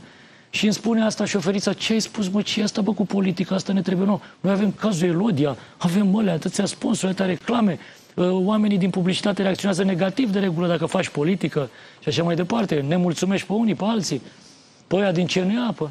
Și eu zic, bă, frate, eu așa am apucat, am mâncat acum un rahat, mergem înainte, zic, voi o să vă ocupați de partid. Și ce credeți că fac, domnule? Deci nu mă duc la copil, nu învăț copilul de 100 de ore și mă duc, eu așa îmi iubesc eu meseria și mă duc la OTV. Acum vreau să vă spun ceva. Am găsit telefonul meu, mai țineți minte telefonul care cu 3 zile înainte sunasem când mi-a spus că am mascați acasă pe președinte, pe prim-ministru, pe toți gangurii din România. Mamă, doamna Anca, apeluri pierdute de la toată lumea. Acum bine, mă suna și ăia care nu vă răspunseseră. Mă suna și mama și tata, dar acum eu recunosc, când am văzut acolo președintele României, când am văzut prim-ministru, ce credeți că a făcut Diaconescu din Carac? A sunat la președinte și am zis, alo, că așa vorbeam eu. Alo, vrei, de ce mă arestă, bre? Și tipul zice, președintele țării, președintele țării mele, zice, băi, nu te-am arestat eu, băi, nu te-am arestat eu, dar m-am uitat în dosar. Cum să zic că președintele la telefon? Adică Traian Băsescu v-a spus că s-a uitat în dosar? Da, nu pot să zic cine era, dar se poate vedea. Păi atunci cine era? Ce mai contează cine era? Președintele României e nimic, credeți-mă, în ploaie. Deci președintele României nu contează. Din anul 2000, de când a murit Teo Peter, că dacă vreți să facem o emisiune separată despre Teo Peter, unde am avut ghinionul sau șansa... Facem și despre Elodia și martor, despre... Nu, dar cazul Teo Peter a aruncat România brusc într-o clipită în care acel șofer de taxi, în opinia mea, sigur că el a trecut pe verde, dar putea să fie puțin mai atent. Americanul oricum era drogat și praf și dacă vedeți intersecția respectivă, dar eu acolo am fost martor în ce sens? Că televiziunea OTV era foarte aproape și echipele OTV circulau noaptea și mai ascultam pe stațiile poliției, nu știu, și am ajuns la acest accident foarte repede. Și a fost ceva ciudat acolo. A fost cu o femeie blondă care s-a dat jos din mașina americanului. În orice caz a fost așa de ciudat, încât mai mari țării atunci, că trec de la una la alta, m-au rugat cu cerul și cu pământul, eu nu realizând. Sigur că știam cine era Teo Peter, îmi plăcea muzica. Și ce, te rog, scoate caseta de pe post.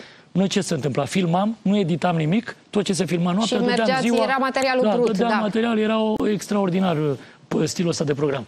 Bă, și m-a sunat de la președinție, de peste tot. Era între cele două tururi, dacă mai ține lumea minte, de președinție. Și atunci România s-a dus pe copcă. Bine, România a fost și o colonie rusească o perioadă, a fost și colonie turcească, dar noi am intrat să fim colonie americană după acest accident tragic. Și o să vă dau detalii și o să mă credeți la momentul respectiv. Acum poate pare neverosimil. Mă întorc. Și în acest moment îi zic președintele, bă, de ce m-ai arestat, băi, frate? Bă, ai venit la mine în emisiune. Nu ți-am cerut niciun bani niciodată în campanii electorale, în astea. V-am primit pe toți, cu prim-ministri, cu nu știu ce. Nu vă spun, fusese înainte tăierea de pensii și de salarii. Hai să vă mai dau din casă una tare de tot. N-are prea mare legătură cu statul paralel, dar apare președintele țării, oricum nu-i ca nimeni, și zice, am hotărât să vă tai 25% din anvelopa salarială de pensii. Și băi, era o știre. Cine e atât de cretin ca politician să zică că vă tai salariile, urmau și alegeri? Și eu îl sun, știi? Și zic, bre, hai să fii de seara la emisiune. Că erau zile. Acum faptul ce anunțase, el bătea audiența pe care o făceam cu Elodia, că era o chestie insolită. Și la care el zice, du-te bă, du-te de aici, ia-l pe prim-ministru ăsta. El avea un prim-ministru, marionetă, mă rog, cum au toți președinții. Eu acum am sunat pe prim-ministru, că îmi permiteam, că eram și eu cine eram. Și zic, bre, uite, a zis președintele să vii de seară la mine la emisiune. Vă sun eu înapoi. Și nu m-a mai sunat și am închis telefonul. Și eu imediat l-am sunat, l-am turnat la președinte. Vezi că nu, prim-ministrul ăsta nu zice nimic. Se întâmplă și acum la fel. La care el zice, da, mă aștepta. Păi zic, hai vino mă tale la emisiune, că eu n-am invitat, că m-am bazat, că nu știu ce. Și el zice, băi, știi ceva? Băi, nu mai vin, că e nasoală treaba, să rostogolește, mă atacă toți, mă atacă Antena 3, mă atacă nu știu ce, trebuie. Și eu atunci, ce se întâmplă? Avusesem în emisiune un invitat, ministrul apărării, care îmi povestise el așa, că o să cumpere România de $1 miliard avioane de-astea vechi din Portugalia, niște căzături, F-16, fier vechi, ceva, o nenorocire. Vă dați seama, tichie de mărgăritar, trebuia României de $1 miliard prostia asta. Și eu n-am ce face, doamna Anca, că eu cred că și de atunci și de acolo mi s-a tras ura asta a sistemului împotriva mea. Și neapărat să vorbim despre criza ziariștilor, să vedeți prima mea interacțiune cu Coldea și de ce domnul ăsta Coldea poate că s-a supărat pe mine, în fine, și a hotărât el să mă bage la pușcărie și să-mi facă toate dosarele astea. Ideea este că, în acel moment, eu îi spun președintelui, domnule, președinte în funcție, vă dați seama ce îi zic eu? Îi zic, domne, nu te supăra, dar ce trecut te-a mâncat în puncte, să spui că tai 25% din salariile oamenilor și din pensii? Și zice, băi, nu știi tu, bă, cu macroeconomia și cu PIB-ul mondial și cu nu știu ce. Și zic, în gândul meu, știi ăsta mai bine, dar îl las în pace. Și zic, da, auzi, știi că a venit un ministru al apărării la mine în emisiunea cu o săptămână, te-ai uitat? Și ce dacă a venit, mă? Păi zic, a zis că cumpără de $1 miliard, nu știu ce căzături, din Portugalia, de la NATO, nu știu ce. Și zice, și, păi zic, anulează dracu avioanele alea și lasă pensiile la loc și salariile oamenilor și te-ai scos. Zic, bă, am citit, am aflat că urma să cumpărăm, eu îl învățam ce să declare pe fraier. Și ziceam, anunță că nu mai cumperi avioanele de $1 miliard și dai la oameni înapoi banii, că ai găsit banii.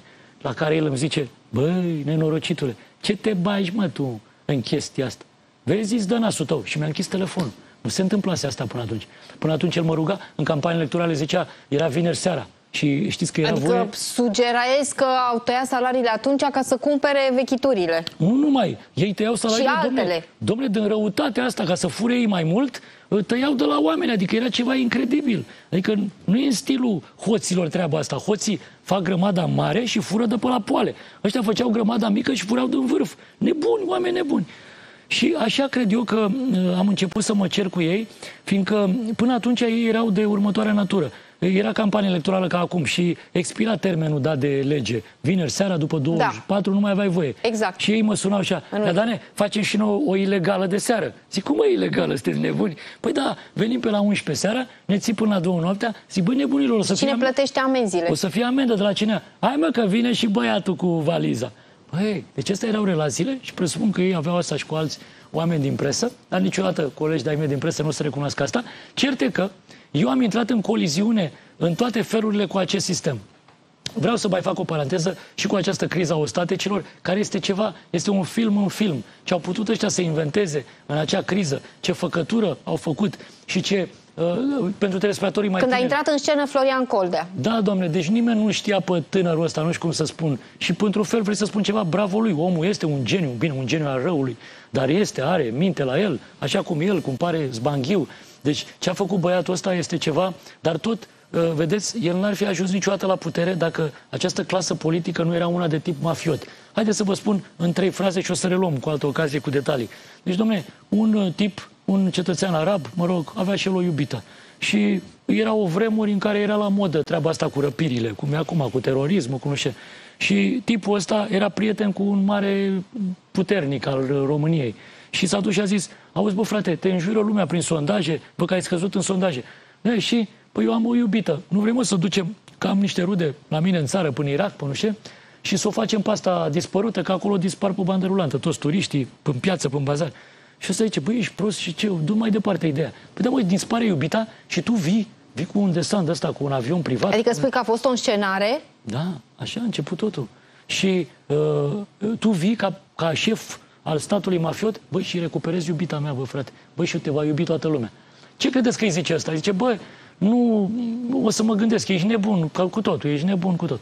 Dar după vreo săptămână îl cheamă și băi, mi-ai zis ceva cu iubita asta. Auzi, mă, iubita aia ta are și ea niște prieteni, are un cameraman, are niște șoferi, are niște oameni de încredere, că cu una așa nu se face primăvară. Hai să fie 4-5. De unde, lasă-mă să mă gândesc, deci marșez la pram. Da, mă, da, să-l facem ca lumea, cum zic eu, bă. Și ăsta vorbește cu iubita, fac un conclav mai mare, adică 4-5 ziariști. Cine era domnul care l-a interpelat pe președinte? Mafiotul organizează totul de așa natură. Dar cine era cel care a propus această înscenare? Un om de afaceri al statului mafiot. Cum e tărău acum, un arab. Omar Haisam? Nu pot să zic, dar parcă seamănă numele cu el. Și începe operațiunea. De ce vă spun? Că iarăși am fost acolo un pic în interior, că vă spun doar lucruri unde am fost acolo. Bun, n-am toate sursele. Ai știut atunci de înscenarea asta? Nu, n-am știut de înscenare, că asta vreau să vă spun, ca să înțeleagă și oameni. Că eu înțeleg pe oameni, mă, cum sunt oamenii manipulați, că eu am fost, manipulat. Adică pe mine mă manipulau oamenii ăștia, acum alții manipulează pe oameni. Păi dacă lor li s-a spus că Diaconescu nu știu ce a făcut la Constanța și jumate au crezut, bă, cum să credeți, mă, așa ceva? Bun, și se duc acolo cu delegație oficială, cu tot tamtamul și aia sunt răpiți în bazar cei 5 ziariști. Așa. Acum ziariștii sunt duși, conform planului, într-un subsol al unei case, gen cum e Primăveri în București, așa era cartierul ăla din Bagdad, un cartier de bogați din Bagdad. La subsol, jaluzele trase, dar ce făceau nebunii? Că chemau pe model Glovo, veneau curieri și aduceau mâncare, băutură, o zi, 2, 3. Acolo, în orașul ăla, erau și răpitori adevărați, chiar se răpeau oameni și se cereau recompense. Și răpitorii adevărați aveau și ei scoate și, bă, cine e, mă, în Primăverii care tot comandă mâncare și stau în subsol? Ce cu... nu știi? Bă, niște ziariști din Europa, de undeva, o țară de nebuni, care și-au înșenat răpirea, nu știu ce dracu vor, la schimb că nu vor nimic. Și când a aflat răpitorul șef, acum e momentul ca la Hollywood să fac o paranteză. În momentul când sunt răpiți ziariștii, pe mine personal și pe încă 10 ziariști, ne sună cel mai mare om din țara asta. Și zice, domnul Diaconescu, să veniți la palat, neapărat că este ceva grav. Va chema președintele? Pe toți. Și președintele, uitați cu ce vă spun, avea aici o lumânare, știți lumânarea aia de Paște în borcanaj roșu? Da. Pe care o cumpărăm de la magazin? Uite, așa era borcanul și aici ardea lumânarea. Deci, doamna Anca, eu când am intrat acolo, mai fusesem acolo de 100 de ori. Bă, mi-au dat lacrimile. Și nu știam despre ce e vorba, că nu se anunțase nimic la televizor. Și el a zis, băieți, fete, că eram de ăștia, ziariștii, șef de televiziuni, de ziare, de ce era.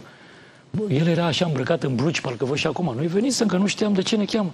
Și el mă plângea, mă, și zicea, băieți, o să o omoare pe fată de seară. Ce fată, șefule? Bă, uite, bă, au răpit ăia, bă, sunt 5 ziariști, bă, și o fată și 4 băieți și vor să o omoare pe fată. Cred că mai sunt 2 ore și o omoară. Doamna Anca, așa de tare ne-a manipulat omul. Bă, omul era cineva. Acum nu scria pe ușa lui șeful mafiei, scria ceva altceva. Îl votase lumea asta, lumea credea că votează și că... Totuși pare scenariu de film, pe adică meu. e greu de crezut că a fost o înscenare. Nu, ascultați-mă, noi plângeam, el plângea. Când am plecat de acolo toți și am ajuns fiecare la televiziunea noastră, așa am manipulat publicul și noi. Și eu povesteam la OTV, vai, o să mă moare pe fată la miezul nopții. Ăla de la Antena 3 spunea și la fel, ăla de la Realitatea la fel. Mă, s-au strâns la Piața Universității 100.000 de lumânări în 2 ore. Era plin. Uitați-vă la Piața Universității seara, pe vorbele noastre în toate televiziunile, și pe noi ne manipulase un fraier cu o oră înainte, un fraier cu credibilitate, că-l votaseră niște 5 milioane de Președintele României nu poate fi considerat un fraier. Doamne ferește, un om care și el la rândul lui avea alte obligații. El răspundea altor ordine. Trecem peste asta. În momentul când teroriștii adevărați află că ziariștii erau acolo, pe o înscenare, fac o ambuscadă, intră până acoperiș, omoară oameni, au omorât 3 sau 4 persoane în casa aia, erau niște paznici, erau. Îi iau pe ziariști și îi răpesc de adevăratele. În momentul ăsta, noi mergeam aproape la 2 zile la întâlnirea la Cotroceni cu prelucrarea. Nu vreau să dau detaliile astea. Dar de data asta omul era... La Cotroceni sau în altă locație? De data asta omul era chiar tremura tot. Eu nu realizam, nu știam că e vreo înscenare, nu știa nimeni treaba asta. Și omul tremura tot și dând filmul înapoi ulterior mi-am dat seama că au fost 2 etape. Și el acum nu mai știa cum să-i recupereze pe oamenii de acolo. Ce credeți că a făcut? Ce a făcut ulterior în toate poveștile astea pe care vi le-am relatat, cazul Tărău, cazul Bidner, cazul Cutare, că totul are o istorie. Dacă nu ne cunoaștem istoria, nu o să ne știm viitorul. Omul îi strânge pe toți și zice, bă, băieți, bă, ce-am pățit, bă, m-am luat după nenorocitul ăla cu iubita lui să înșenăm răpirea, să ies eu mare în sondaje. Băi, i-au răpit adevăratele. Ăștia când au auzit oamenii de afaceri ai mafiei, șefule, dă-ne 15 minute. Cât costă, mă, la teroriștii ăștia să luăm... Cât poate să coste? 5 milioane, 10 milioane. Dă-ne un sfert de oră și plecăm fiecare acasă, aducem 1 milion și plecăm și luăm ziariștii înapoi. Dă-i în Doamne iartă. Și omul zice, bă, nu e vorba de bani. E vorba de... am bani suficienți în ăstea secrete ale instituțiilor. Problema e pe cine trimitem acolo. Că pe oricine am trimite, o să se întâlnească cu teroriștii, o să se afle că a fost un scenariu înainte și că acum e reală și ne-am terminat, s-a dus dracu tot statul paralel, murea încă de atunci. Nu mai ajungeam niciunul în pușcării, nu se mai întâmpla nimic. Ăștia când aud, băi, șefule, tu ai dreptate, frate. Păi pe cine, mă, să trimitem? Ăla zice, băi, eu nu cunosc pe nimeni, că era proaspăt în funcția asta omul, știți? Omul ăsta mare. Și unul de la masă zice, bosule, Don, ca așa vor în mafie, Don, am o idee. Ce idee? Cunosc pe un băiat. Știe engleza. L-am angajat eu la serie acum câțiva ani. Aveam o obligație, am dat niște bani. L-am angajat, omul e bun și să trimitem pe el. Cine? Și Unchiul? Și ăsta îi zice, Unchiul l-a recomandat? Și ăsta îi zice, bă, cunoști tu pe cineva realmente la SRI care știe și engleza și cu tare? Da, domnule, cunosc. Bă, nu pot să cred. Cheamă-l mai aici. Și este chemat acest om. Asta e momentul zero al statului. Dar cine l-angajează la SRI? Unchiul? Da, domnule, popile, cum să face acum noi dacă avem un nepot și Deci aia, generalul Dan Gheorghe. Și eu vreau, dacă am un nepot, să-l bag și eu în televiziune aici la Realitate. Dar după răscumpărare au rămas ceva bănuți? Păi nu, acum lăsați-mă să vă spun. Așa. Deci asta e piatra de temelie a statului mafiot. În ce sens? Că ei angajează un tip, nu, pe bune acum, trebuia să trimiți pe cineva. Cu asta l-avea la mână Florian Coldea pe Traian Băsescu? Ascultați-mă, stați să vedeți aici și momentul OTV-ului. Când și eu am fost pus pe lista neagră a lor. Și acest om este chemat, zice, să trăiți, ia poziția de drept, ordonați. Băi, tinere, trebuie să te duci, ia valizele astea de bani, să te duci la teroriștii ăștia nenorociți, să recuperezi ziariștii și să vii, tată, cu misiunea îndeplinită. Ce grad ai tu acum? Major, ce era? Capitan, locotenent. Bă, te avansezi la excepțional, să moară mama, dacă nu, te fac șef peste tot. Domn președinte, am înțeles, am plecat.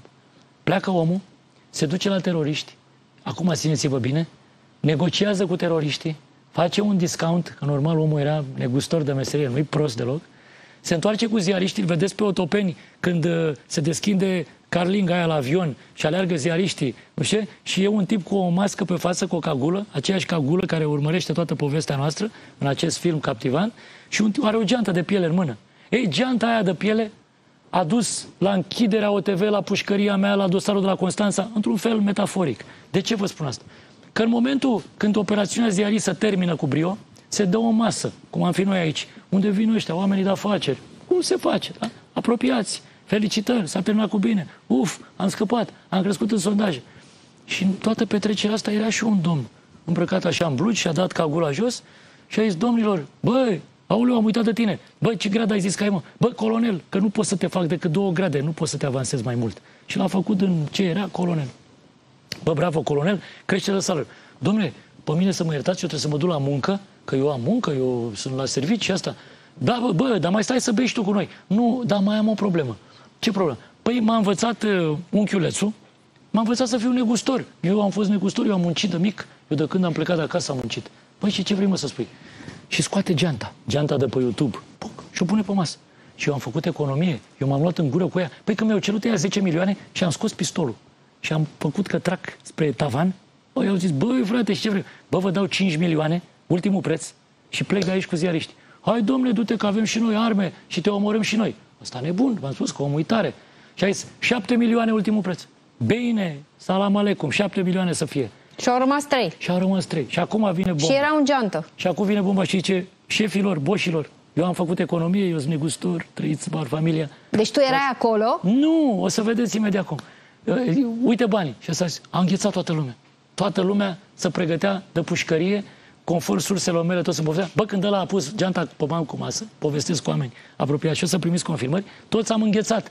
Că nu știam ce va face șeful Cosa Nostra. Ne va aresta pe toți, ne va împușca. Că de acum știam un secret și trebuia ori să murim, ori să... Și toată lumea a rămas înghețat. Ăla a rămas înghețat și el cu paharul de whisky în mână. Avea 2 cuburi de gheață în el. Și a zis, ce face? Ce credeți că a făcut tânărul ăsta? Că el merită să preia puterea într-un stat de tipul ăsta, fiindcă a fost mai deștept ca ei, tot timpul a fost cu un pas înaintea lor. Și tipul spune, ce ați rămas așa perplexi? Cât suntem aici? 16, 6, 8, câți erau ei? Da, mă. Păi cât mai beți voi și mai mâncați un pișcot, eu mă duc colo în colț și împart eu frumos. Și a pus omul elastice pe 6 teancuri, 10 teancuri, câți erau acolo, le-a dat la toți. Cine mai era la masă aia? Nu știu cine era. Oameni de prestigiu. Și pentru acest moment, de câte ori el trebuia destituit? Deci Florian Coldea a propus să se împartă banii rămași, 3 milioane de euro. Nu știu cât au rămas exact și nu știu la cât s-au împărțit. Dar ăsta e momentul în care el i-a avut la mână pe toți și de câte ori se propunea destituirea. Deci asta așa se explică faptul că Florian Coldea n-a fost deranjat de nimeni atâția ani de zile. Nu, mereu se propunea destituirea lui și mereu ceilalți spuneau, bă, dar dacă ne-a filmat atunci. Și acum vine momentul OTV-ului, ca să înțelegeți de ce. Bă, Luis Lazarus, dacă ați auzit de el, un ziarist excepțional, eu sunt nașul lui, nașul unui copil de-al său, nașul de botez, care acum așa a ajuns europarlamentar și un șeș, bravo lui, bă, se duce și pune o șapcă imediat după răpirea asta, imediat după întoarcerea ziariștilor în țară, fiindcă existau zvonuri că s-au dat bani, toată lumea nega că s-a plătit vreo sumă și omul își pune o șapcă în stilul OTV și se duce tamnesam pe banii lui, mă rog, ai OTV-ului, la ambasada noastră din Irak. Ăia în ambasadă, nepregătiți pentru așa ceva, la o băutură, Lazarus era priceput. Hai să mai bem, hai să facem, hai să mai fumăm, hai să mergem la un bar. Și ei au început să povestească. Domnul Lazarus, păi aici au fost banii. Ce bani, domne? Banii, domne, care s-au plătit. Deci funcționarii săracii au zburat în funcție imediat după ce noi am difuzat filmul. Și vă dați seama, acum puneți-vă și în locul lui Coldea și a celor care au făcut operațiunea. Pe bune, n-ați fi supărat pe unul ca Lazarus, pe unul ca OTV, pe unul ca mine, că am difuzat aceste lucruri? Eu zic că da. Și pe urmă veneau momente și momente. Omul ăsta era nedezlipit de șeful cozei noastre. Că ar trebui să vă puneți o întrebare. Când toți ziceți toți că președintele României e președintele României. Niciodată. El este o marionetă în mâna unui păpușar, al mai multor păpușari. Eu asta cred că e peste tot. Uitați-vă și în alte state. Bă, dar la mine aici era la propriu. De ce? Mie îmi vine ăsta, șeful țării, cum spuneți dumneavoastră, să vină la o emisiune. Mai îmi făcea o audiență, aveam un concurs, uitați-vă, un concurs în care am dat un premiu de 250.000 de euro, un sponsor, nu știu. Și sponsorul a zis, bă, Nădăne, dacă tot ești bine cu președintele țării, cheamă-l, bă, să apese el pe buton. Și vine omul frumos, bravo lui, să-i dea Dumnezeu sănătate, apasă pe buton, dăm premiu la o telespectatoare din Suceava. Acum o firmă de Claus, de prăjituri prieteni de-ai noștri, vin cu un tort mare, cu numele lui pe el, cu nu știu ce, o bagnotă, cu un whisky. Cum să faci la televiziuni? Un barter. Mă, și eu anunț așa cum am fi noi acum. Și acum mâncăm cu șeful mare un tort, nu știu ce, după publicitate tăiem tortul și... Doamna Anca, luăm reclamă, nu era atunci TikTok, să fiu pe TikTok în pauză sau ceva. Mă duc și eu la toaletă, mă știu, când mă întorc în direct, îmi spun colegii mei în caz că șeful intrăm în direct, bă, unde-i tortul? Mai aveam 3 secunde. Tortul nu mai era, toți se uitau așa la mine. Acum mai zic și lui, băi frate, unde e mă tortul? Că trebuie să tăiem tortul, am apucat să spunem ceva. Dom'le, nu mai era tortul. Și atunci am zis, mai băgați un promo, mi-am dat jos la valiera și m-am dus la ăștia, că erau toți cu căștile în urechi. Albatrosul, albatrosul, toți vorbeau. Garzile astea mari, interminabile. Bă, zic, unde-i tortul, mă?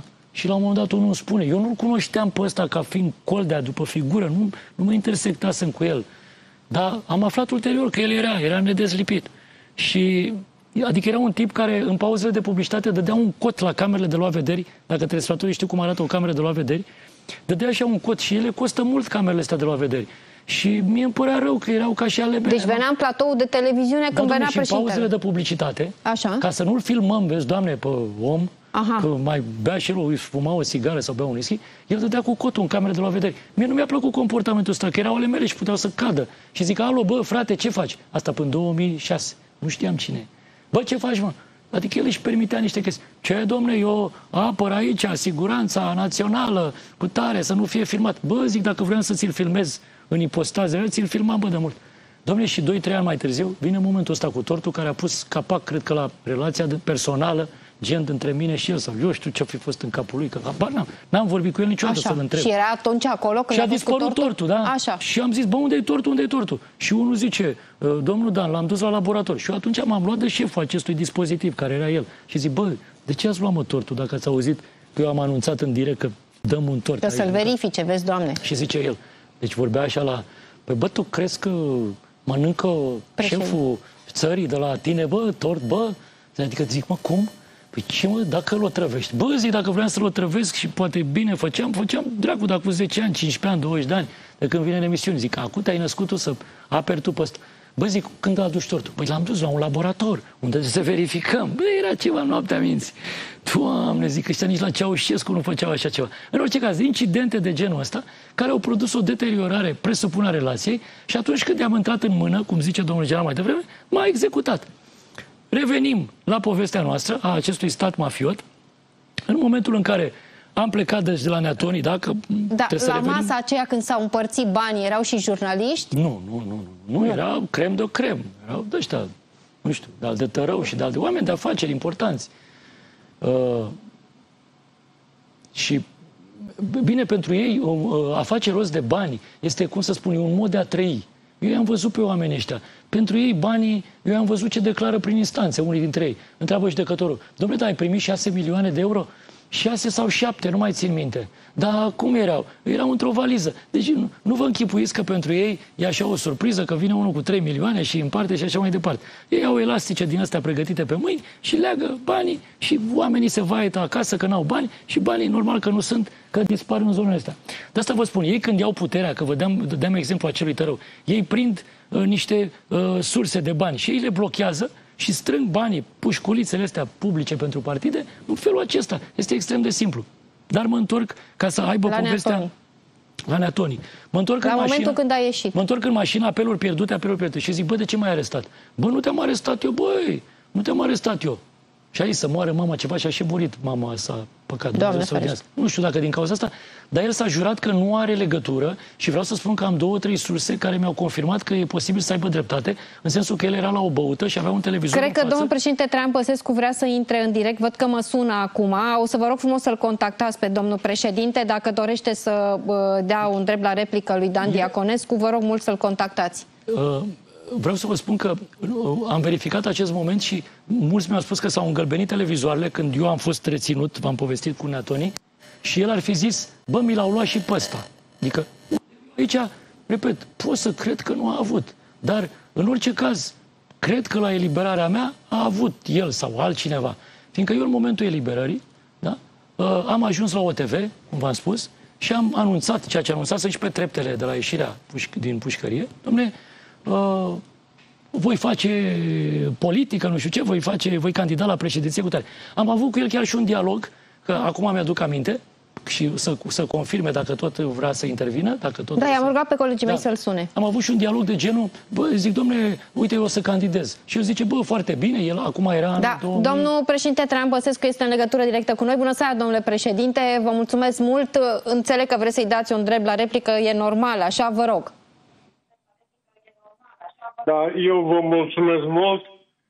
Acum, eu cred că n-am mai vorbit cu domnul Diaconescu de 15 ani, ceva de genul ăsta, 2012 sau 2013. Dar, nu, domnul Diaconescu, am o rugăminte. Deci, dumneavoastră v-ați spus povestea.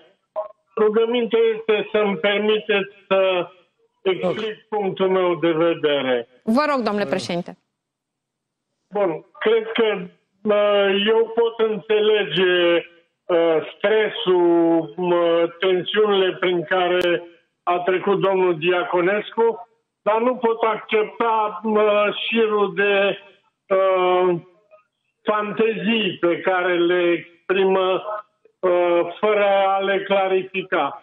În primul rând, spuneți că s-au împărțit la mine în birou. N-am spus la dumneavoastră, am zis că într-un birou important. Nu. Deci, spuneți că la mine în birou s-au împărțit bani rămași din Irak, de la ziariști. Am spus că s-au împărțit bani din Irak, dar nu că în birou dumneavoastră, am spus că în birou mare. Dane, te rog, lasă-l pe domnul președinte să vorbească. Vă rog, domnule președinte. Dacă sunteți cinstit, așa cum vă prezentați, spuneți numele unui om în afară de Coldea și de mine, că ați spus că la mine. Mai spuneți numele unui om, mai ales că spuneți că sunt oameni de afaceri, spuneți numele unui om care a fost acolo. Nu cunosc numele unui om. Eu cunosc din 2 surse oameni care mi-au povestit că s-a întâmplat asta, dar sursele nu erau de față, ci... Diaconescu. Domnul Diaconescu, Mai e un general Iliescu care și el are câte 2-3 surse. Dar poate spuneți și un adevăr. Mai spuneți un om în afară de Coldea care a fost acolo și pe care îl putem suna în seara asta să spună da, domnule, așa a fost. Bun. Domnul președinte, deci vreau să spuneți că nu s-au dat bani pentru eliberarea ziariștilor. N-a spus asta. Nu deturnați subiect. Nu, n-a spus asta, domnul președinte. Domnul președinte? A spus că n-a rămas un rest. Dumneavoastră, domnul Diaconescu, spuneți că în birou președintelui României Pentru o încăpere importantă, da. au fost împărțiți de unul Coldea la toți cei care erau acolo. Mai spuneți în afară de Coldea un nume. A spus că nu știe, domnule președinte, dar stați că vreau să vă întreb eu ceva. Au rămas bani? Doamnă, discutăm de o prostie, nu discutăm despre dat bani. Deci asta e o invenție probabil jurnalistică pe care au preluat-o oameni dezinformați sau oameni care vor să facă o propagandă negativă. În orice caz, domnul Diaconescu, nu cu minciună o să vă reparați imaginea. Domnul președinte, un ziarist de la OTV... Numai o secundă, Dane. Domnule președinte, dar stați că e important să lămuriți. E important să lămuriți și cealaltă acuzație pe care v-a adus-o, cum că, de fapt, această operațiune a fost o înscenare propusă dumneavoastră de către Omar Haisam. N-am spus de Omar Haisam, de un cetățean, da, privat. Este o minciună, eu nu am participat la nicio discuție cu Omar Haisam în pregătirea unei înscenări. Este o minciună. Dar v-ați întâlnit vreodată cu Omar Haisam? V-ați întâlnit vreodată cu Omar Haisam? Doamna Alexandrescu. Vă rog, domnule președinte. Vă rog. Domnul Diaconescu spune că l-am chemat pe tânărul ofițer vorbitor de limbă engleză și i-am spus te duci în Irak. Oamenii de afaceri au adus bani, i-am spus te duci în Irak și aduci ziariștii. Păi, domnul Diaconescu... Nu, am spus că banii s-au dat din fondurile statului, nu de la oameni de afaceri. Coldea a fost cel mai mic în grad. Operațiunea a fost condusă de un general de la STIE. Titularul operațiunii a fost Serviciul de Informații Externe și nu SRI-ul. Iar operațiunea a fost condusă de generalul Isac, dacă vreți să aveți o informație corectă. Și de ce l-ați avansat pe domnul Coldea ulterior? Că n-a avut legătură cu conducerea operațiunii. Coldea a fost un ofițer care eu am vrut să-l promovez ca ofițer generație tânără, a participat la operațiunea din Irak, care n-a fost o operațiune ușoară și pentru asta l-am avansat. Da. Domnule președinte, nu mi-ați răspuns dacă v-ați întâlnit vreodată cu Omar Haisam. Cred că m-am întâlnit când a anunțat că el poate să aducă ziariștii. A venit la Cotroceni, a spus că el poate să aducă ziariștii. I-am spus, marș, nu sunt de acord să pleci tu într-o astfel de misiune. Nu era treaba lui, era treaba statului român să-și recupereze cetățenii. Da. Dar e adevărat, domnule președinte, că ne chemați seara în birou pe mai mulți ziariști și ne spuneați că o să fie omorâtă Marijan și așa mai departe? Pe dumneavoastră nu mi-aduc aminte să vă fi chemat. Ok. Dar chemați alți ziariști și ne spuneați asta? Dar au existat aceste întâlniri la Cotroceni? Diaconescu. Cred că faceți o confuzie. La Cotroceni, în acea perioadă, au stat tot timpul zeci de ziariști, zi și noapte. Da. Eu am avut dialog cu ziariștii continuu. Da. Era o presiune și de presă și publică extraordinară să dăm tot timpul informații.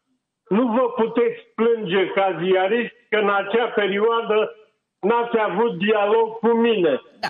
Domnule președinte, dar de ce dosarul răpirii a fost secretizat? Pentru că e secret și foarte probabil mulți ani o să rămână secretizat.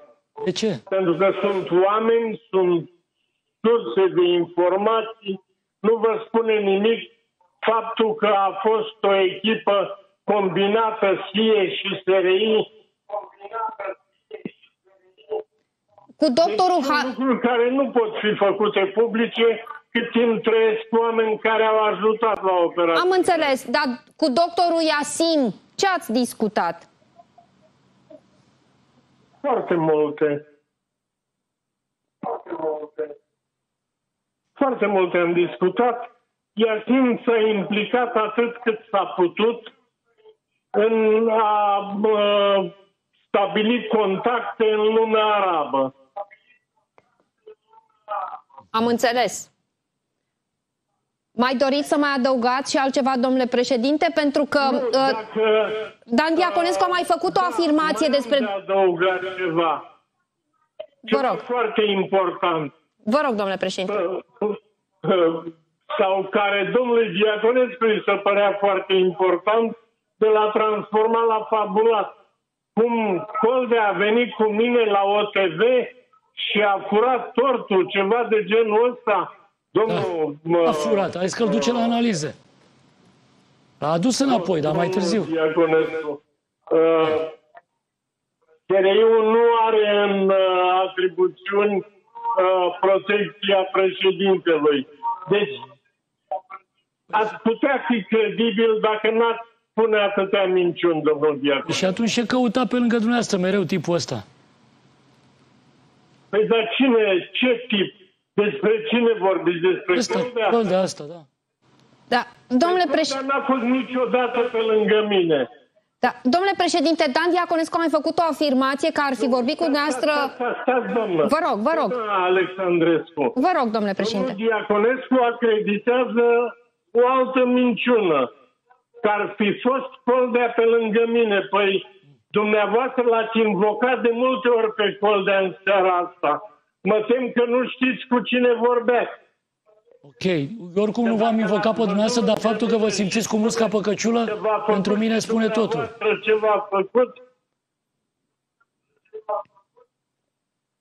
Ceva e în neregulă cu amintirile dumneavoastră, domnul Diaconescu. Domnule președinte, da, tocmai asta voiam să vă întreb. V-am întrebat... Domnul Diaconescu, numai o secundă, Dane. Vă aduceți aminte dacă v-am întrebat în emisiune de ce m-ați arestat sau nu? Asta țineți minte? Că v-am întrebat și în emisiune, nu doar separat la telefon. Imediat, domnule președinte, vă rog. Deci, niciodată Coldea nu a făcut parte din structura de protecție a președintelui cât timp eu am fost președinte. Deci nu m-a însoțit nicăieri. Și de ce avea puterea asta atât de mare dacă nu era omul dumneavoastră de încredere? Faceți o deducție jurnalistică care vă arată porniți să vă continuați minciuna legată de acest subiect. Bun, haideți să vă întreb ceva ce se poate proba oricum. Numai o secundă, Dan, stai o secundă. Domnul președinte, Dan Diaconescu a mai susținut că atunci când a ieșit din penitenciar, când a fost eliberat, v-a sunat pe dumneavoastră și i-ați spus că v-ați uitat în... Că v-a întrebat de ce l-ați arestat, a spus că nu dumneavoastră, dar că v-ați uitat în dosarul lui. Asta spune Dan Diaconescu. Da, exact. Doamnă, este o altă minciună. N-am văzut niciodată dosarul lui. Bun, v-am întrebat în emisiune în direct, în emisiune în direct, de ce m-ați arestat? Pentru care era nevoie de avizul președintelui. Deci, cei care erau în funcție de miniștri sau care deținuseau funcția de ministru când a produs infracțiunea sau presupusa infracțiune. Acele dosare ajungeau la mine, conform legii, trebuia să primească aviz de începere a urmăririi penale. Dar domnul Diaconescu n-a ajuns atât de important încât să ajungă dosarul lui la mine. Dar dacă nu eram așa important, de ce veneați mereu la mine în emisiune? Păi veneam, domnul Diaconescu, hai să vă spun. Țineți minte că în 2009 dumneavoastră și B1 și Edno erau singurele televiziuni la care aveam acces. Mă chemați aproape seară de seară, dar nu vă căutam eu, mă căutați dumneavoastră pentru că făceam rating. Ok. Și dumneavoastră mă căutați uneori și făceam emisiuni, da. Domnule președinte, dar aveți cunoștință de ceea ce a povestit Dan Diaconescu, că i s-a înscenat de-a lungul timpului?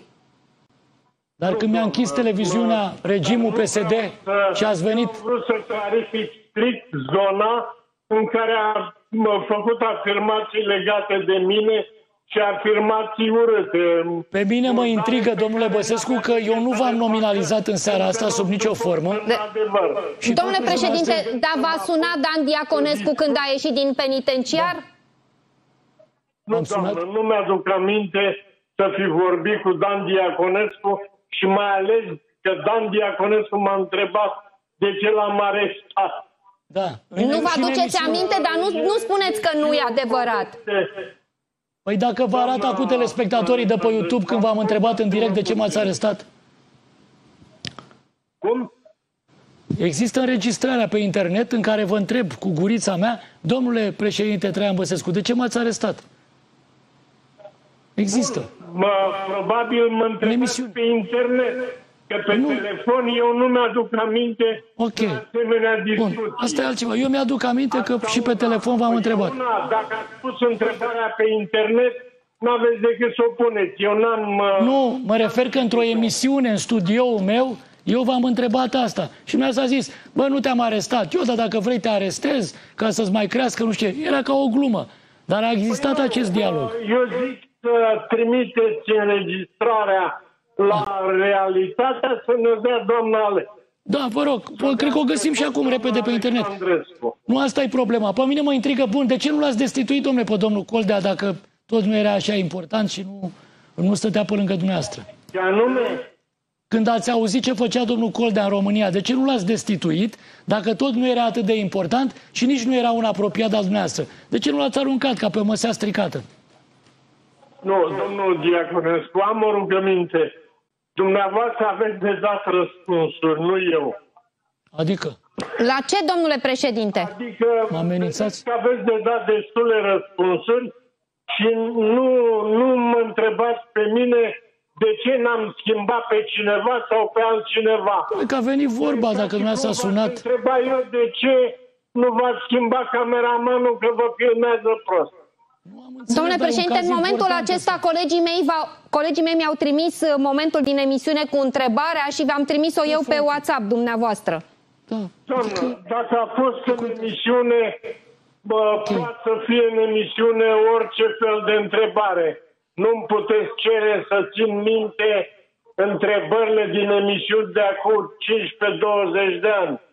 Dar dacă ar fi telefon, cu certitudine l-aș fi ținut minte. Păi când v-am sunat și v-am întrebat ca o glumă, ca să-mi dați ștampila de la Palatul Cotroceni și mi-a zis, da bă, dar ar trebui să-ți faci un partid întâi, că partidul are reprezentați în secție, etc., etc. Vă aduceți aminte de asta? Ia, Dane, ia, domnul Diaconescu. Puteți să-mi ziceți Dan, că așa îmi ziceați înainte, Dane. Acum de ce îmi ziceți domnul Diaconescu? Evanghelie, sunteți plini de înregistrări. Eu nu am înregistrat pe nimeni niciodată. Dar, repet, a existat acest telefon, dar în fine, acum nu mai contează. Oricum, eu nu v-am nominalizat și îmi dă foarte tare de gândit că dumneavoastră v-a simțit cu musca pe căciulă și ați ținut să interveniți. Chiar nu știu de ce. Nu m-am simțit cu musca pe căciulă. Păi, eu am zis că într-un birou important al statului mafios s-a întâmplat asta. Eu n-am zis că în biroul prezidențial, atenție. Dar mă rog. Atunci unde? În baie, în WC, unde? Domnule președinte, dar Dan Diaconescu în această seară a mai făcut niște afirmații despre cum au încercat niște apropiați din cercul dumneavoastră să-i ofere un bloc, să îi ofere președinția unui partid, UNPR. Spuneți-mi, doamna Alexandrescu, și mie un apropiat, unul din cercul meu care i-a făcut oferte. Păi am spus, l-am întrebat pe domnul Diaconescu dacă e vorba despre domnul Niro, Dumitru Niro. N-am dat nume, dar aveați asemenea apropiați? Că l-am văzut de 2 ori în viața mea. Okay. Dar era în cercul dumneavoastră. Doamnă, nu vreți să renunțați la cer? Eu știu că v-ați obișnuit la Ponta, la Năstase, la Joană cu cercuri. Eu n-am avut un cerc. Ca dovadă, azi nu dau un telefon nimănui. Și nici nu-mi dă nimeni vreun telefon. Auziți, domnul președinte, Să nu stați un pic, că eu v-am sunat. Domnul președinte, dacă mi-a închis PSD-ul și n-am fost în cercul dumneavoastră. Domnul președinte, dacă mi-a închis PSD-ul televiziunea în 2002, a sunat în direct și a spus că regimul... Da, v-am sunat ca jurnalist, sigur. Dar m-a sunat. Da, așa e, domnule președinte. Renunțați la povestea cu cercurile, că nu prea am avut cercuri. Am înțeles. Așa, ce... Mai aveți vreo întrebare, doamna? Ultima întrebare. În 2002, când PSD-ul a închis OTV-ul, a sunat atunci și a spus că era un regim nenorocit? Regimul PSD? Atunci măcar vă aduceți aminte? Da, atunci v-am compătimit și n-am fost de acord cu închiderea OTV-ului, deci, numai că nu eu aveam controlul oamenilor care au luat decizia. Mă bucur că țineți minte ceva ce s-a petrecut acum 22 de ani și nu mai țineți minte ce a fost acum 12 ani. Nu e ce problemă. Da. Când ați spus povestea, ați lăsat să se înțeleagă că aș fi fost și eu de acord. Eu v-am sunat, că și de asta mă deranjează ce faceți. V-am sunat și v-am spus că îmi pare rău că a fost închisă televiziunea. Pentru că a fost o prostie, o ambiție, cred eu. Corect, da. Dar ați avut informații, domnule președinte, despre cine a făcut acest lucru? Nu, doamna. Oficial CNA-ul. Dar în 2003... Cine oficial?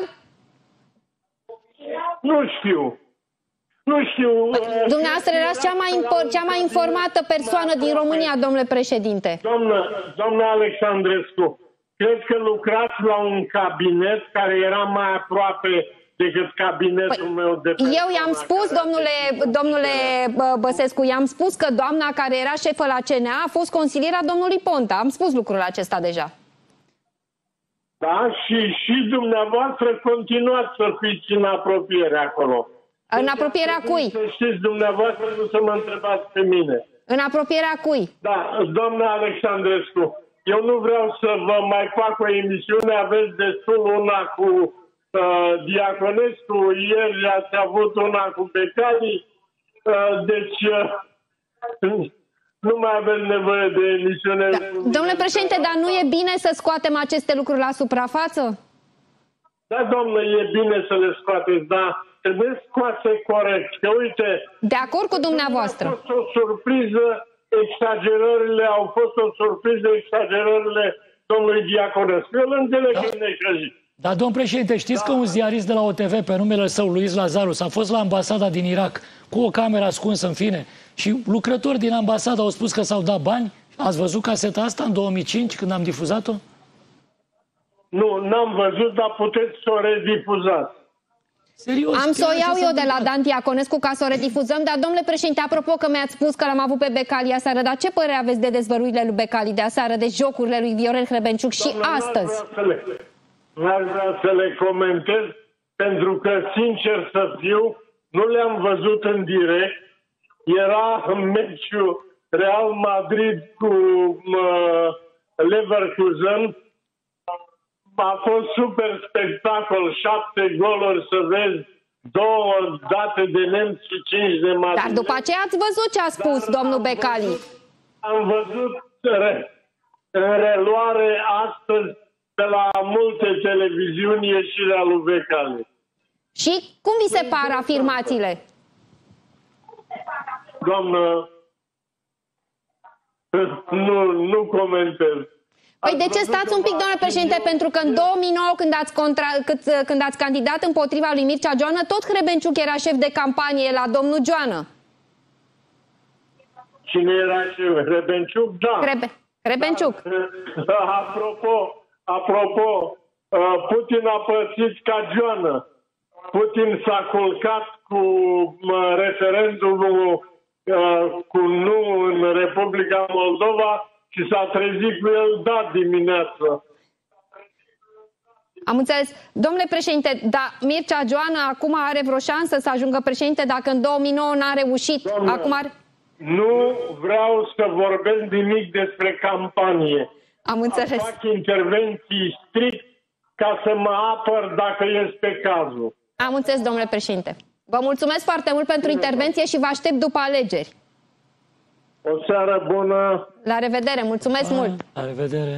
Da, între timp am primit mai multe mesaje care mi-au confirmat că ceea ce povestește Dan este real în legătură cu telefonul pe care i l-ai dat. Băsescu să recunoască că s-au împărțit bani. E clar că n-are cum. Dar haideți să mergem mai departe. Și dânsul îmi spune că n-a avut niciun amestec și așa mai departe. Chiar și mie mi s-a Să știi că nu mai avem decât foarte puțin timp. Am scos toată publicitatea ca să putem să... Să ajungem totuși până în ziua de azi. Și așa se formează Partidul Poporului Dan Diaconescu, în sensul că au o revoltă a mea, apoi luăm 15% în alegeri, apoi vin oamenii și îmi propun acea fuziune prin absorție și blocul și banii, etc. Eu refuz aceste lucruri.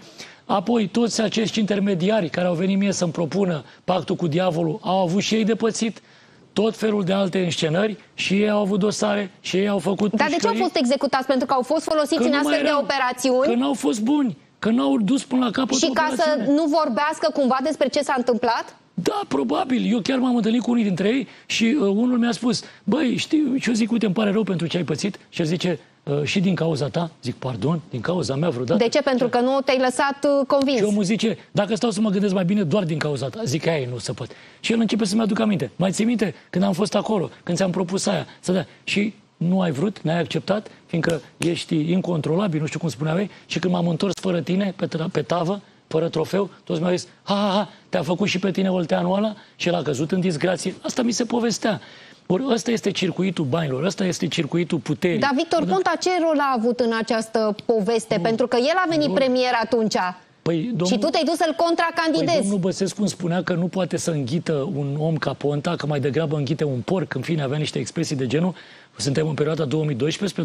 Exact. Eu nu știam că dânsul are o înțelegere secretă cu domnul Ponta. Domnul Băsescu, cu 2-3 luni înainte, în septembrie 2012, și eu, săracul, eu chiar credeam că dacă mă duc la Târgu Jiu... Stai un pic, adică cum? Că n-are logică. Domnul Traian Băsescu a făcut înțelegere cu Ponta ca să dea jos pe Mihai Răzvan Ungureanu? Nu, avea o înțelegere cu Ponta că dacă Ponta câștigă alegerile, mă rog, USL-ul Păi nu a câștigat, atunci s-a dat jos guvernul cu voturile UNPR-ului. Păi asta spun. Deci ei făceau niște jocuri, mă rog, pe care noi ăștia, nei ca nimeni, n-aveam de unde să le știm. Noi credeam pe bună dreptate că dânsul urăște pe Ponta, da, de unde? L-a pus premier, apoi în 2012-2013, Ponta a pus-o pe Laura Georgescu. Laura Georgescu mi-a închis mie televiziunea. Deci oamenii... A confirmat președintele Traian Băsescu lucrul acesta. Partidul ăsta al meu ia 15%.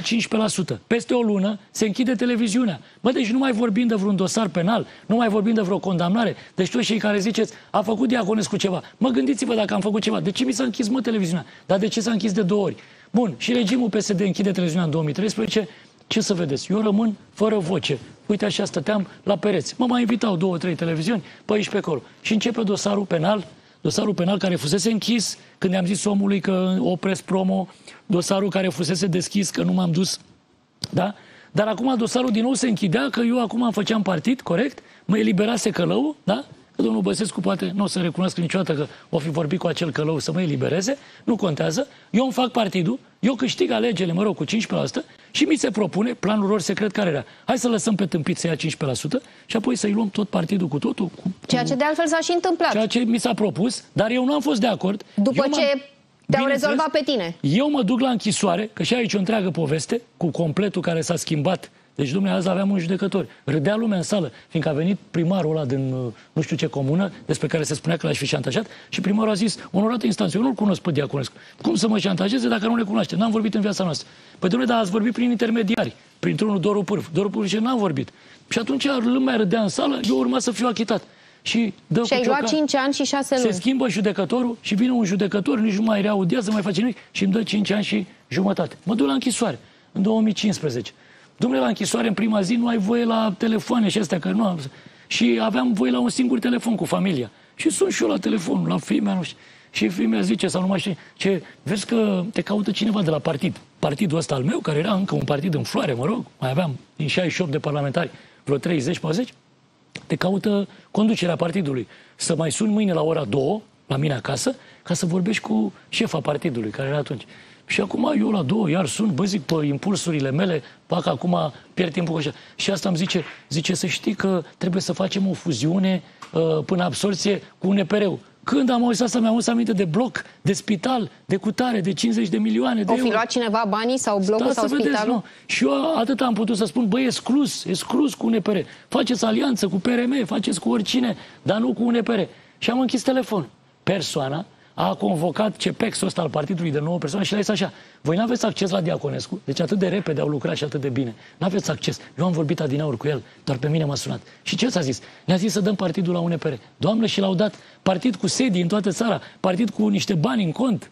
Nici până în ziua de azi nu știu ce au obținut la schimb, nu știu ce au obținut. Ideea e că a ajuns partidul la UNPR fără să mai iau bloc, fără să mai iau nimic. Adică a fost dovada lor de vanitate, orgolul lor nemăsurat. Au zis, bă, n-a vrut deci nu asta, ai vrut așa, te-am băgat la pușcărie și ți-am luat oricum partidul. Gratis. La pușcărie ce râdeau aia de mine, că eu n-aveam prejudiciu, era prejudiciu zero în dosar.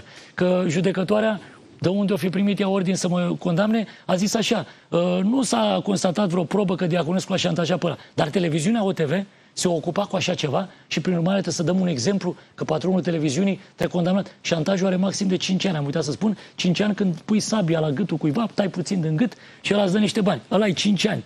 Sunt condamnate persoane cu 5 ani. Mie mi-a dat 5 ani jumate. Cum credeți? 4 ani jumate pentru șantaj și un an, țineți-vă bine, că sunt persoană publică și sunt un vector de opinie și am luat 1,5 milion de voturi în alegeri. Dar așa zis, șantaj se făcuse în 2005. Alegerile au fost în 2012. Dane, din păcate, deci, emisiunea a ajuns la final. Da, și acum e finalul. În momentul când expira această interdicție otrăvită de mass media, adică în februarie anul ăsta, de înscenarea de la Constanța. Un dosar în care nu știu ce a făcut la Constanța. Și ce să vezi? 5 din 7 martori ai acuzării au venit și au spus: am fost bătuți, am fost terorizați, am fost pus să mințim. Și cele două tinere, victime și ele ale acestui dosar, au spus că nu s-au culcat cu mine, n-au primit niciun ban, că nu s-au prostituat în viața lor, că nu s-au drogat, că n-au participat la acest Mâine este...